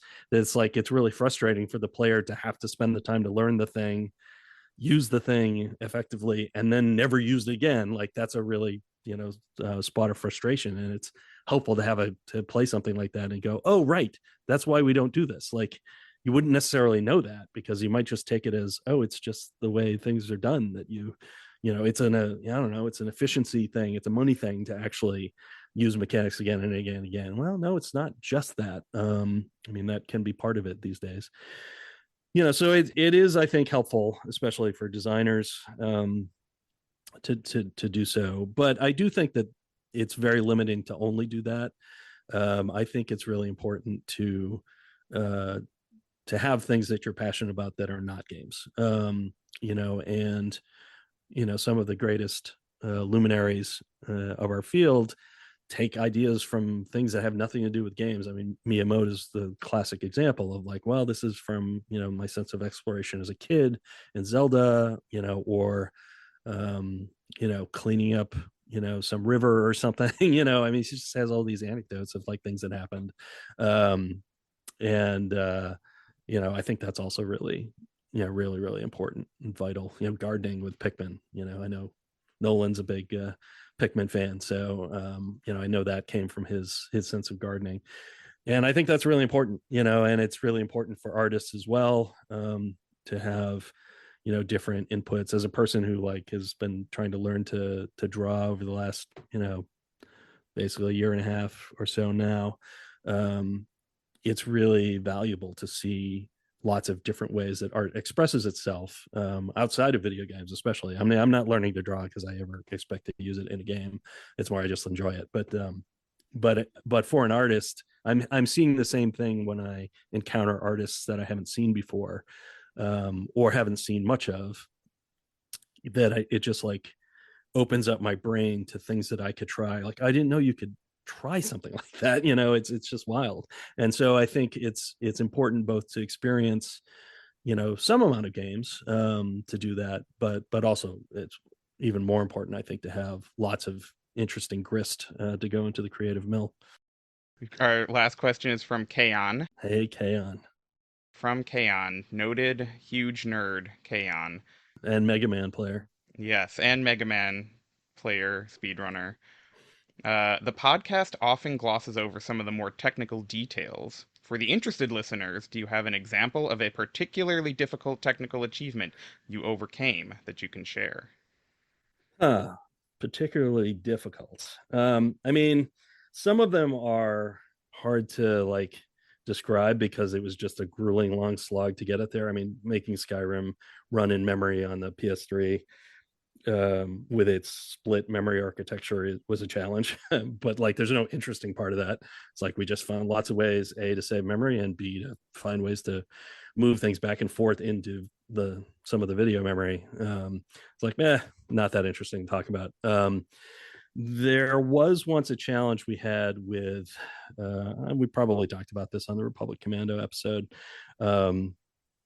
where we had to, so they had the original Xboxes were manufactured to kind of a spec, but they used whatever parts were lying around. They were basically PCs that were assembled, right? But there was a clear spec of like, well, has to have this speed or that, whatever, because they were trying to get this thing up and running really quickly. And of course they knew PCs.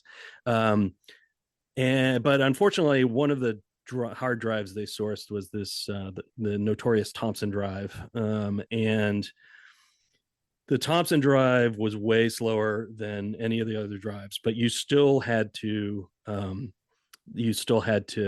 TCR's technical requirements on the hardware. And in that case, it was like you couldn't have more than 20 seconds of non-interactive time on screen. So like having a loading bar that was more than 20 seconds was not allowed. And unfortunately, there weren't a ton of Thompson drives out there. So you couldn't actually test on real hardware, but they had an emulator for like, literally, this is how slow the Thompson drive is. And you had to pass cert on the emulated Thompson drive. So we had in Republic Commando this section where I can remember sitting in the meeting, with the other engineers and the technical artists, we call them, who did, it was a misnomer because they did so many different things, but that's what we call them at LucasArts.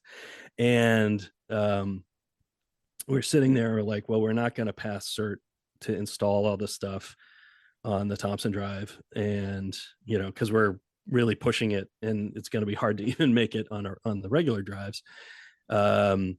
Because with Unreal, we had to install sort of all this data to the hard drive to be able to load the levels quick enough in general. So we had these huge amounts of data, hundreds of megabytes, which was huge at the time, to take from the DVD and put on the hard drive at the beginning of the game, because it was required to make the levels load fast enough. They'd never load fast enough from the DVD.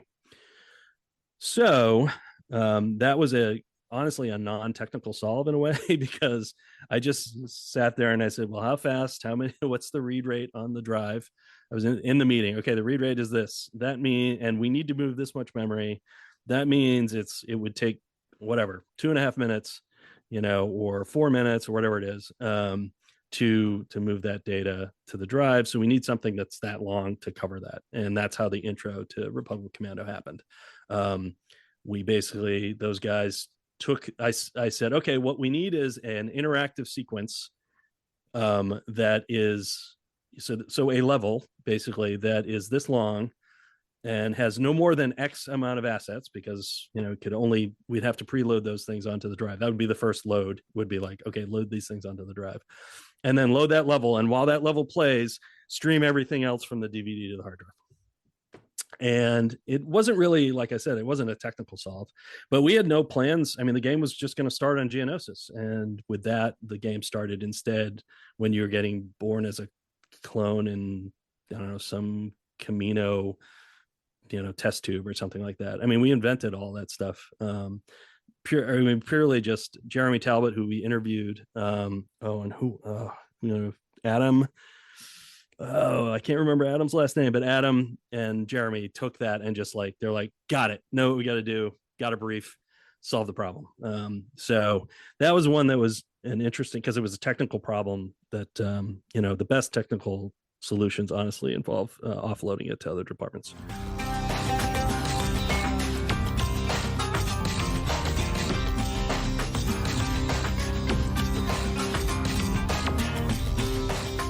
Question that Nolan asked Tim that put him off for a couple seconds.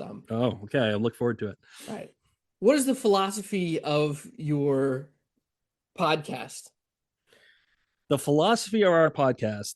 To me, the philosophy of our podcast is, well, Tim and I would like to talk about games every week, but if we didn't have something that made us do that, we wouldn't do it because other things would get in the way. So ultimately, for me, the philosophy of the podcast is Brett and Tim want to talk about games.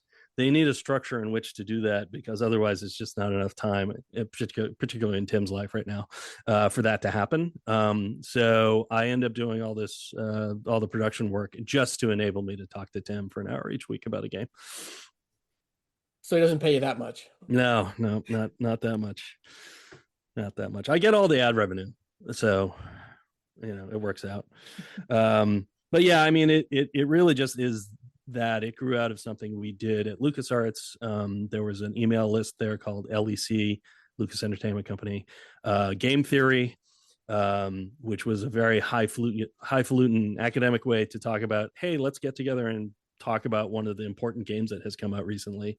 And we did that for years, like once a month. Somebody would kind of present a game that they thought was interesting and why they found it interesting, often loading saves from multiple places in the game.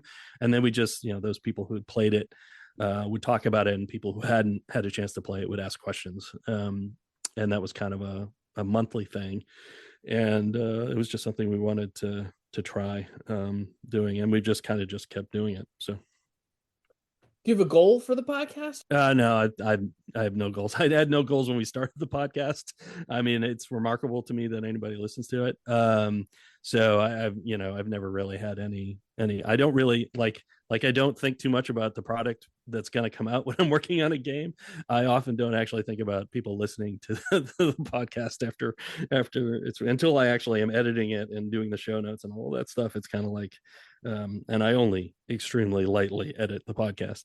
But it's mostly about about having those conversations, and no goals. I don't have a game that I'm it's like even the interviews were something we just kind of were like, oh, we should try to see if somebody will talk to, like, we didn't have that as a goal. It's like, but we were like, I bet we could get somebody from BioShock or from System Shock 2, I guess. And it turned out to be Ken Levine. And I don't even remember how that connection was made.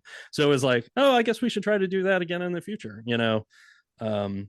and a lot of the things that we do every week on the podcast are just like, inventions that kind of happened along the way.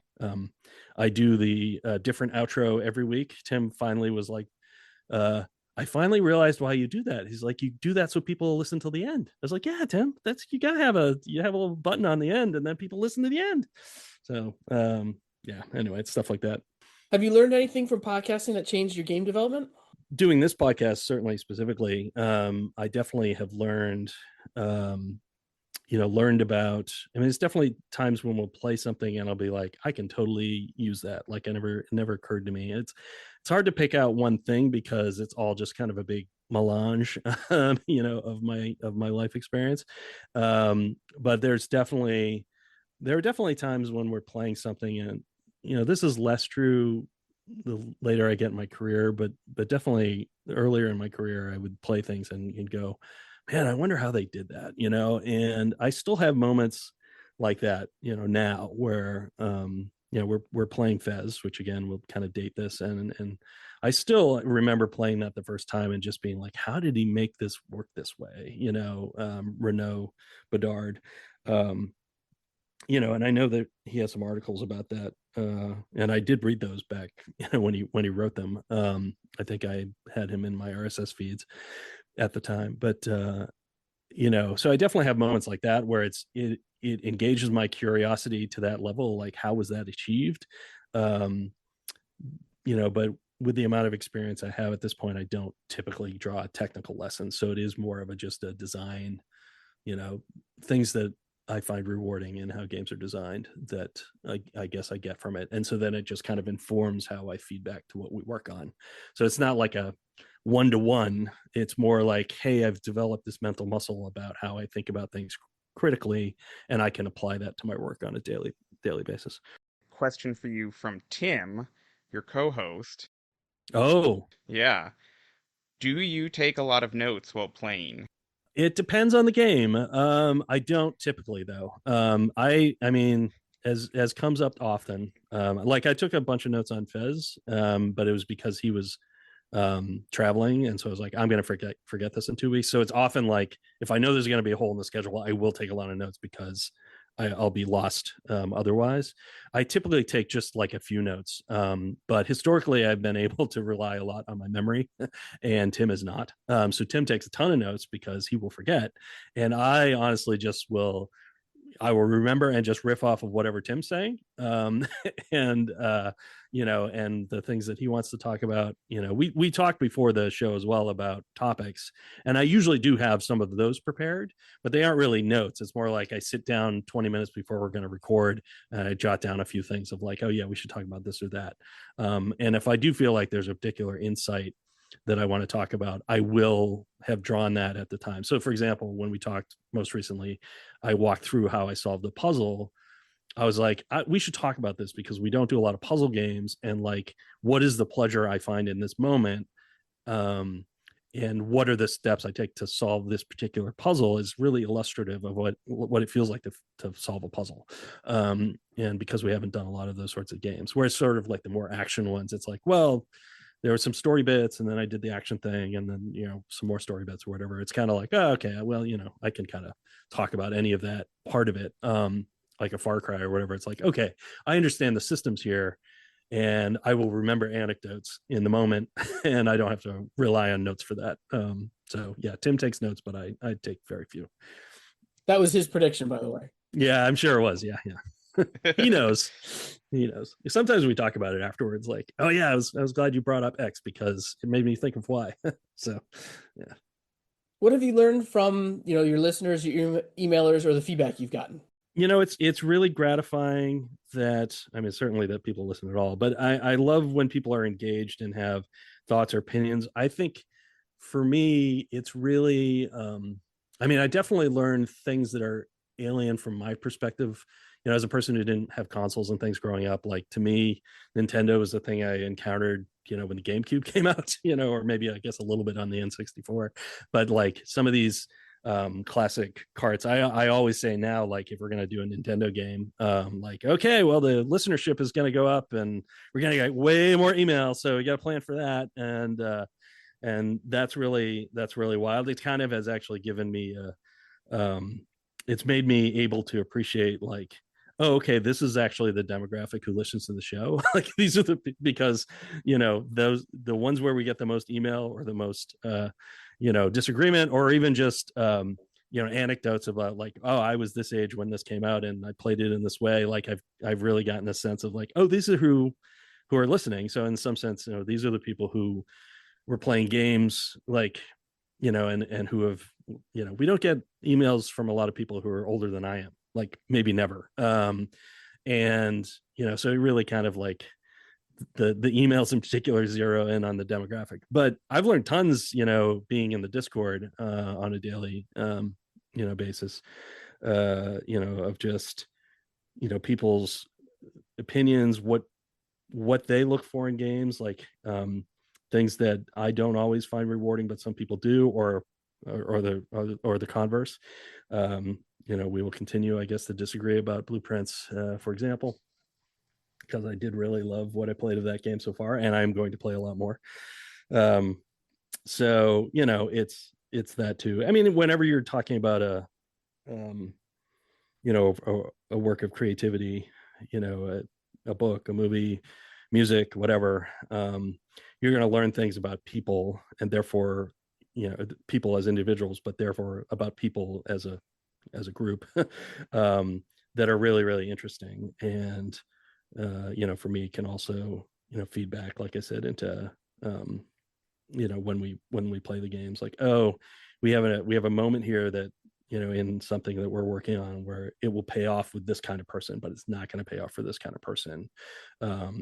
And sometimes we don't have that represented on the team, and so having all those points of view can be really useful. So we tend to also develop with certain types of people in mind as well, because we know, like, it's crazy to try to make a game for everybody. If you try to make a game for everybody, it's going to really be for nobody.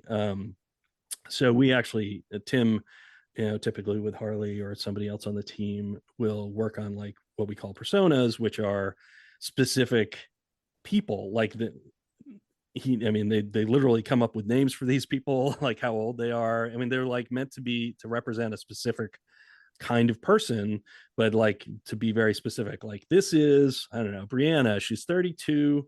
She only has a few hours to play games every week. So she's looking for XYZs. These are her favorite games and whatever. And so for me, when I'm thinking about those personas, it's really actually helpful to link them to people I know in the Discord.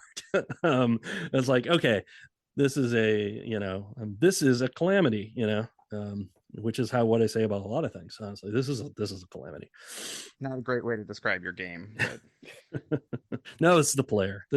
ah. This person is a calamity. Mm-hmm. To someone who's never listened before, what series would you point them to start? Like, what's a good representative one? Oh wow. Well, definitely something that concludes with an interview. And I think the best ones are ones where one or the other of us haven't played it, because there's a kind of voyage of discovery there that I think is really great. So let's see, what would be a good representative one? Like, I hope Fez will be a good one from that standpoint, because it's also like, not only is it a game Tim hasn't played, but it's not the type of game he plays.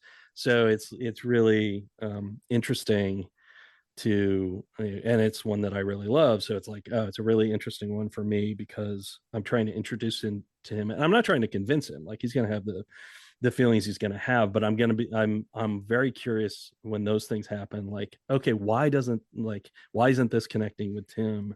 Because again, that's like part of the discovery of interacting also with the audience, of like, oh, people don't like or do like this for this reason.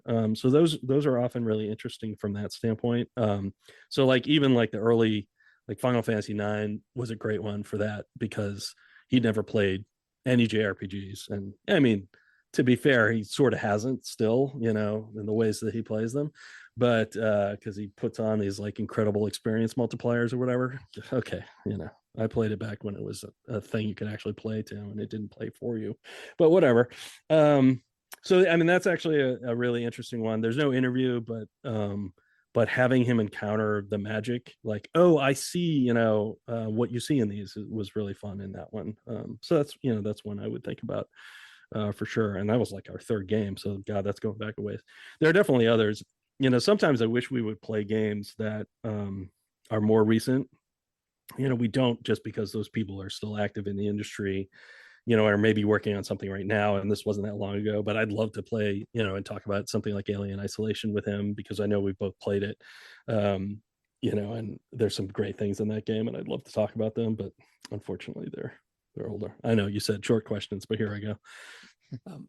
What series has been the most surprising to you? Ooh, huh. Well, I'd have to really look at our list. I mean, I'm gonna say it just, so we can have the drinking game, but the Dark Souls one. I found a way to reference Dark Souls, by the way. Oh, good. Yeah, it had every episode got to find a way. Really hit for that reason, and it was because, I had played Demon Souls, and I had played some Dark Souls, not a lot, but I had played a lot of Demon Souls. So I was pretty sure what we were up for. But then when just Tim committed to the bit and was like, I'm going to play this whole game with this one weapon that is you get pretty early on, even if it is, I guess, pretty good. I haven't really played with that one, so I don't know, but it was just remarkable to me how he committed to that. He often does that, where he commits to these things and then it's just like, wow, okay, that is a remarkable choice, and so that can be very entertaining as well. So that was pretty surprising. And I will say, to give him some credit, I understand with Trespasser. I mean, I never want to play it again, but I do understand. Like, I never didn't understand, but it was fun and revealing to play it all the way through, which was, a little bit of a nightmare, honestly, but it was really fun to say, okay, I know you and Reed have been talking about this game for ages. I get it, but okay, let's do it anyway. I feel like Dark Souls also got him streaming a little bit. So it was kind of fun for that. I don't often get to stay for very long because he starts, late for me, and I'm a person who actually gets up pretty early in the day, so I'm often on my last legs by the time he starts. But it was fun to, sometimes I go and watch. I watch some of the Outer Wilds stream after the fact, and it was very entertaining because he's like, what is going on, and oh, that's not good. So yeah. Is there a game that you thought you'd like but didn't, or on replaying did not stand up as well as you'd hoped or remembered? Ooh, in the cast, I don't think so. I can't think of a game that I was like, I mean, I do feel like there was one where I was like, I expected to like this more, but I can't think of anything off the top of my head. We'll take that one. Heroes of Might and Magic. I expected to enjoy that more than I did. I mean, there were things I liked about it, but I did expect to enjoy more than I did.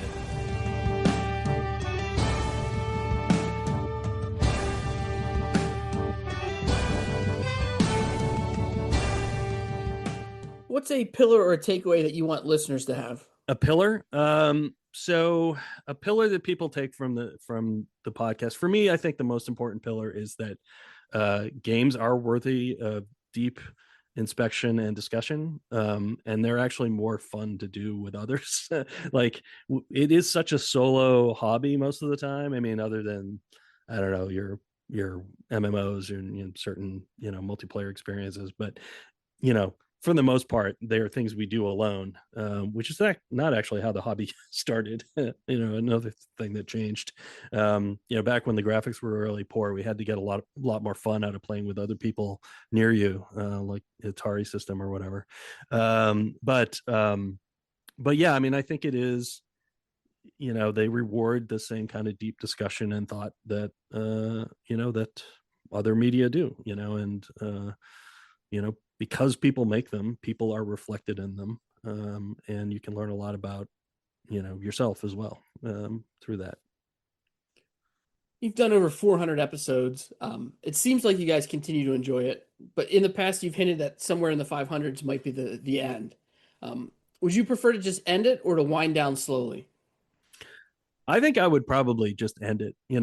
For me, it would probably be like unannounced, show up and be like, and tonight's the last episode, thanks for coming. For me, I have bandied around the 500 number. I mean, part of it is that the longer we go, the more we're going to retread things, topics, genres, especially, types of game, or even just like studios, particular creators or what have you, and sort of the less we're going to have to say.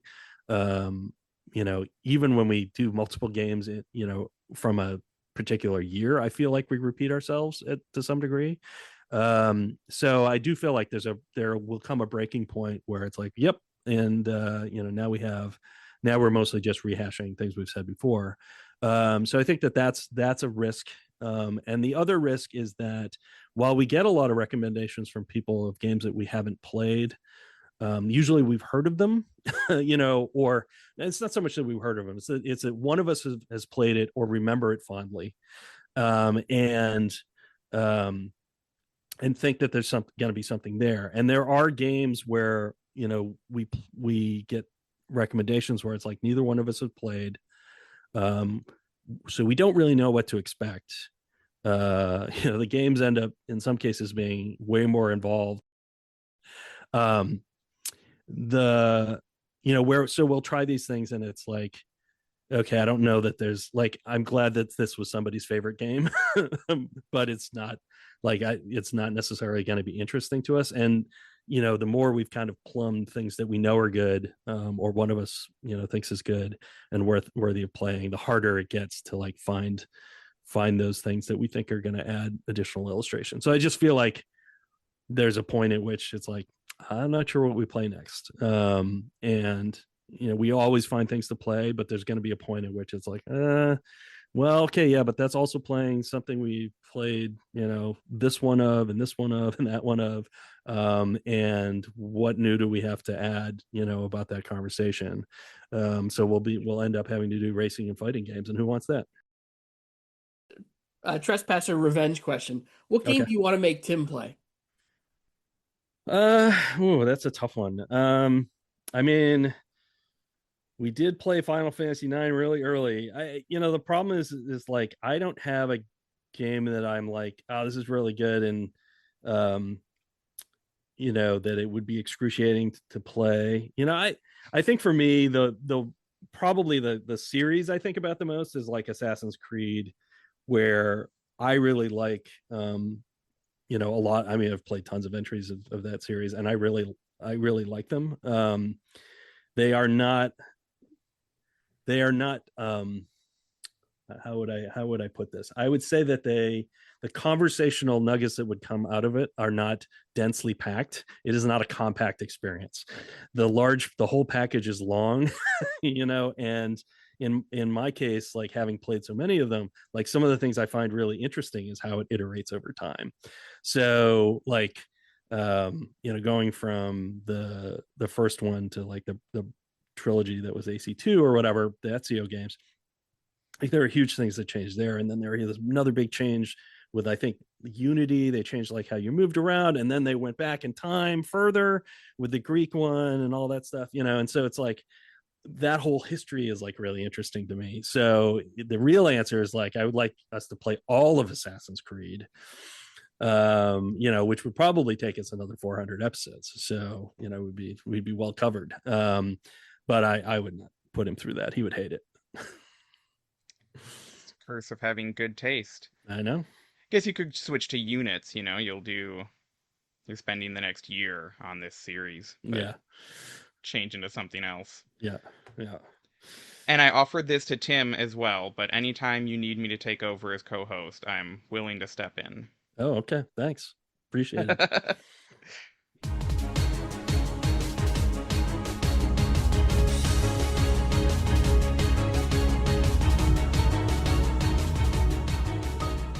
What is your relationship to games outside of game development?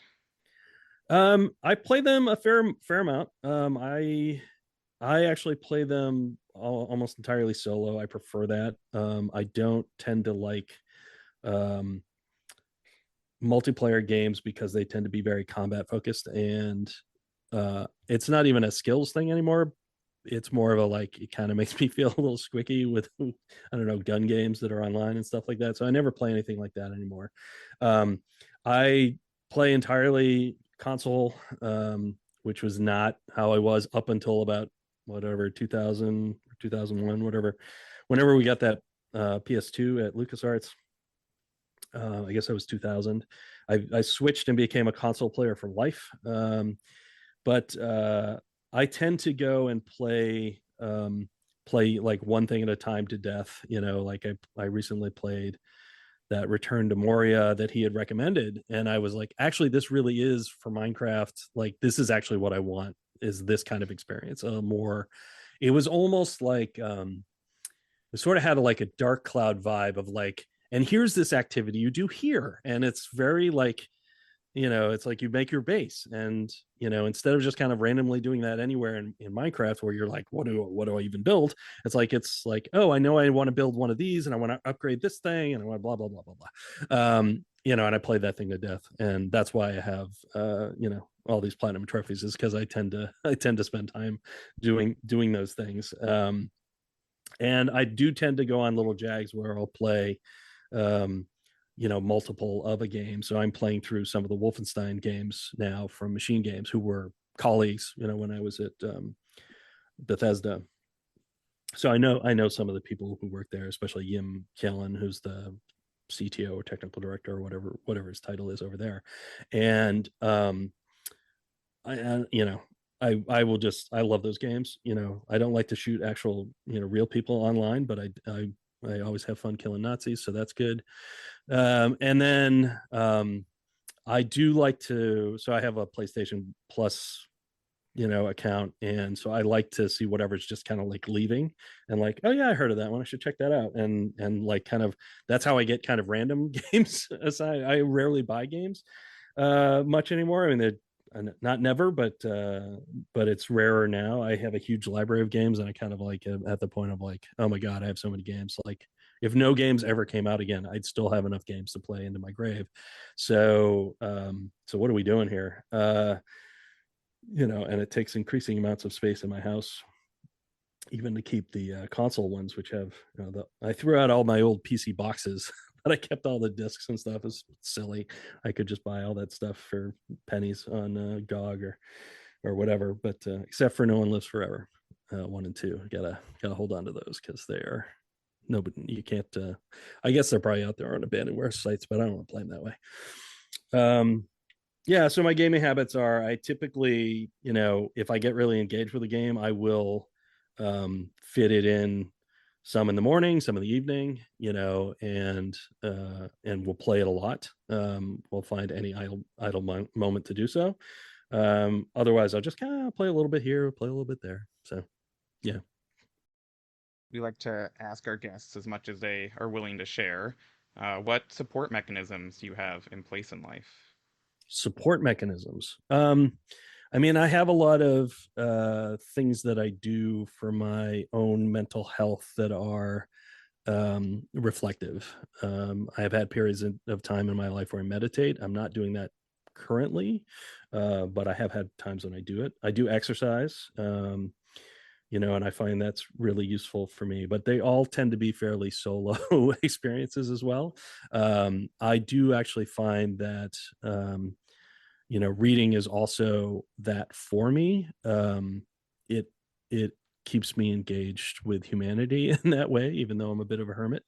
And when I say I exercise, I like to cycle, but I like to go out early in the morning when nobody's out so that I don't have it to run over any pedestrians. I'm a lone wolf that way. So, and then the other things that I do is I do a creativity practice called Morning Pages, which is from Julia Cameron's book, The Art Life or The Artist's Life, something like that, that I picked up some time ago. I do keep a journal. I sketch daily. So I have like kind of lots of little outlets for different things. Those are my major support mechanisms. Plus I have a podcast, that takes up hours of my life every week. Good distraction. You are fairly active in the Discord.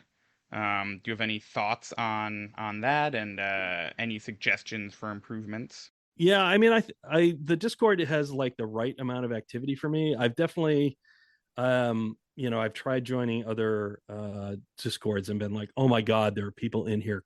Like, I am away for this for 10 minutes and there's 300 new messages and it's like stressful. So like, keep it at the level it is in terms of amount of posting. So just don't get too big. I think Discord is actually kind of nice as a platform. Like, I'm not on any other social media. I'm not on, we're not on anything as the podcast anymore. But even before that, I was off of all of that stuff. I got rid of, I had not been on Facebook by the time Cambridge Analytica happened, but then I deleted what was then a disabled account. So I got rid of that. When the very entitled privileged idiot bought Twitter, I was like, if while that sales that offer's been tendered, okay, I'm closing my account today. So that happened. I never was on Instagram, or very briefly at one point, and then I was like, oh right, this is Facebook, and I deleted my account. So like, I don't do any of those things. I do like the sense of community that's in Discord, in the sense that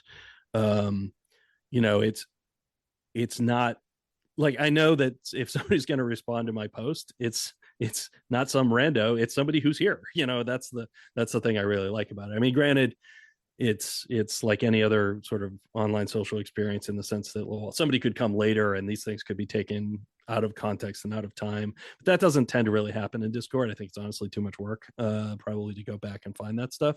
So I do like it. I do like it for that. So no, I wouldn't really change a thing. It's I have muted things that I'm not interested in that would otherwise, like, turn on a little light on the on the browser page, and I would be like, oh, why am I coming in here to look at I don't know, GDQ? Sorry, I'm not a games done quick kind of person. So like, that's one of the things I'm like, I love that you all love it. it's just not how I engage games even remotely. So I don't follow things like that, or the hardware one, or there's a number of things that I don't follow, but it's a good place. We appreciate you being a good sport and an incentive for the first two charity events. What are your thoughts about that? I love the charity events. It's another thing that is it's very humbling to me that the podcast has inspired that kind of giving experience. I really love that. I gave a bunch this year as the Mega Man hater or whatever. I don't think anybody ever knew that at the time, but that was me. To push Kaon over the edge to have to play whatever he was going to play. I don't remember at the time. It's really fun. I tried out the streaming a few years ago, sort of like the year before the pandemic and into the pandemic a bit. And I kind of just wanted to understand what that experience was, because it is important to our medium. But I also was like, this is not, like a thing I could do forever. I think Tim actually, he's very laid back, and he also is the sort of person who's like, well, I'm going to schedule this time to play games every week. Whereas I'm like, that would never work for me. It's like, I played this game for an hour and a half tonight, and now I want to spend all morning playing it. And that just doesn't work with streaming either, because it's just not, I can't do that. I can't wait a week and play some more. Anyway, but it was having done it, and having a place where people can come together and do it and have this weekend of community stuff. I watched a ton of it. I was kind of lurking around for it this year, and it was really fun and rewarding to watch everyone contribute. And then it was really touching to have somebody play a game we worked on for the first time with us, and that of course is our late lamented Belmont. It really is.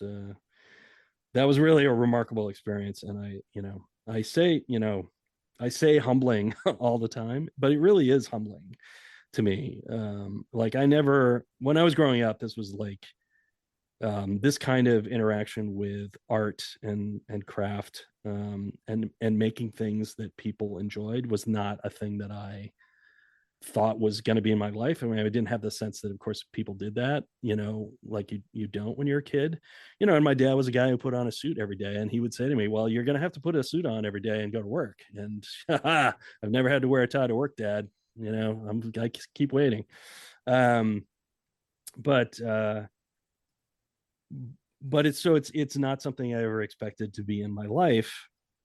And therefore all these sort of things that come from a creative life are really humbling, because they are not something I ever expected to be part of my life. And so it's very rewarding from that perspective.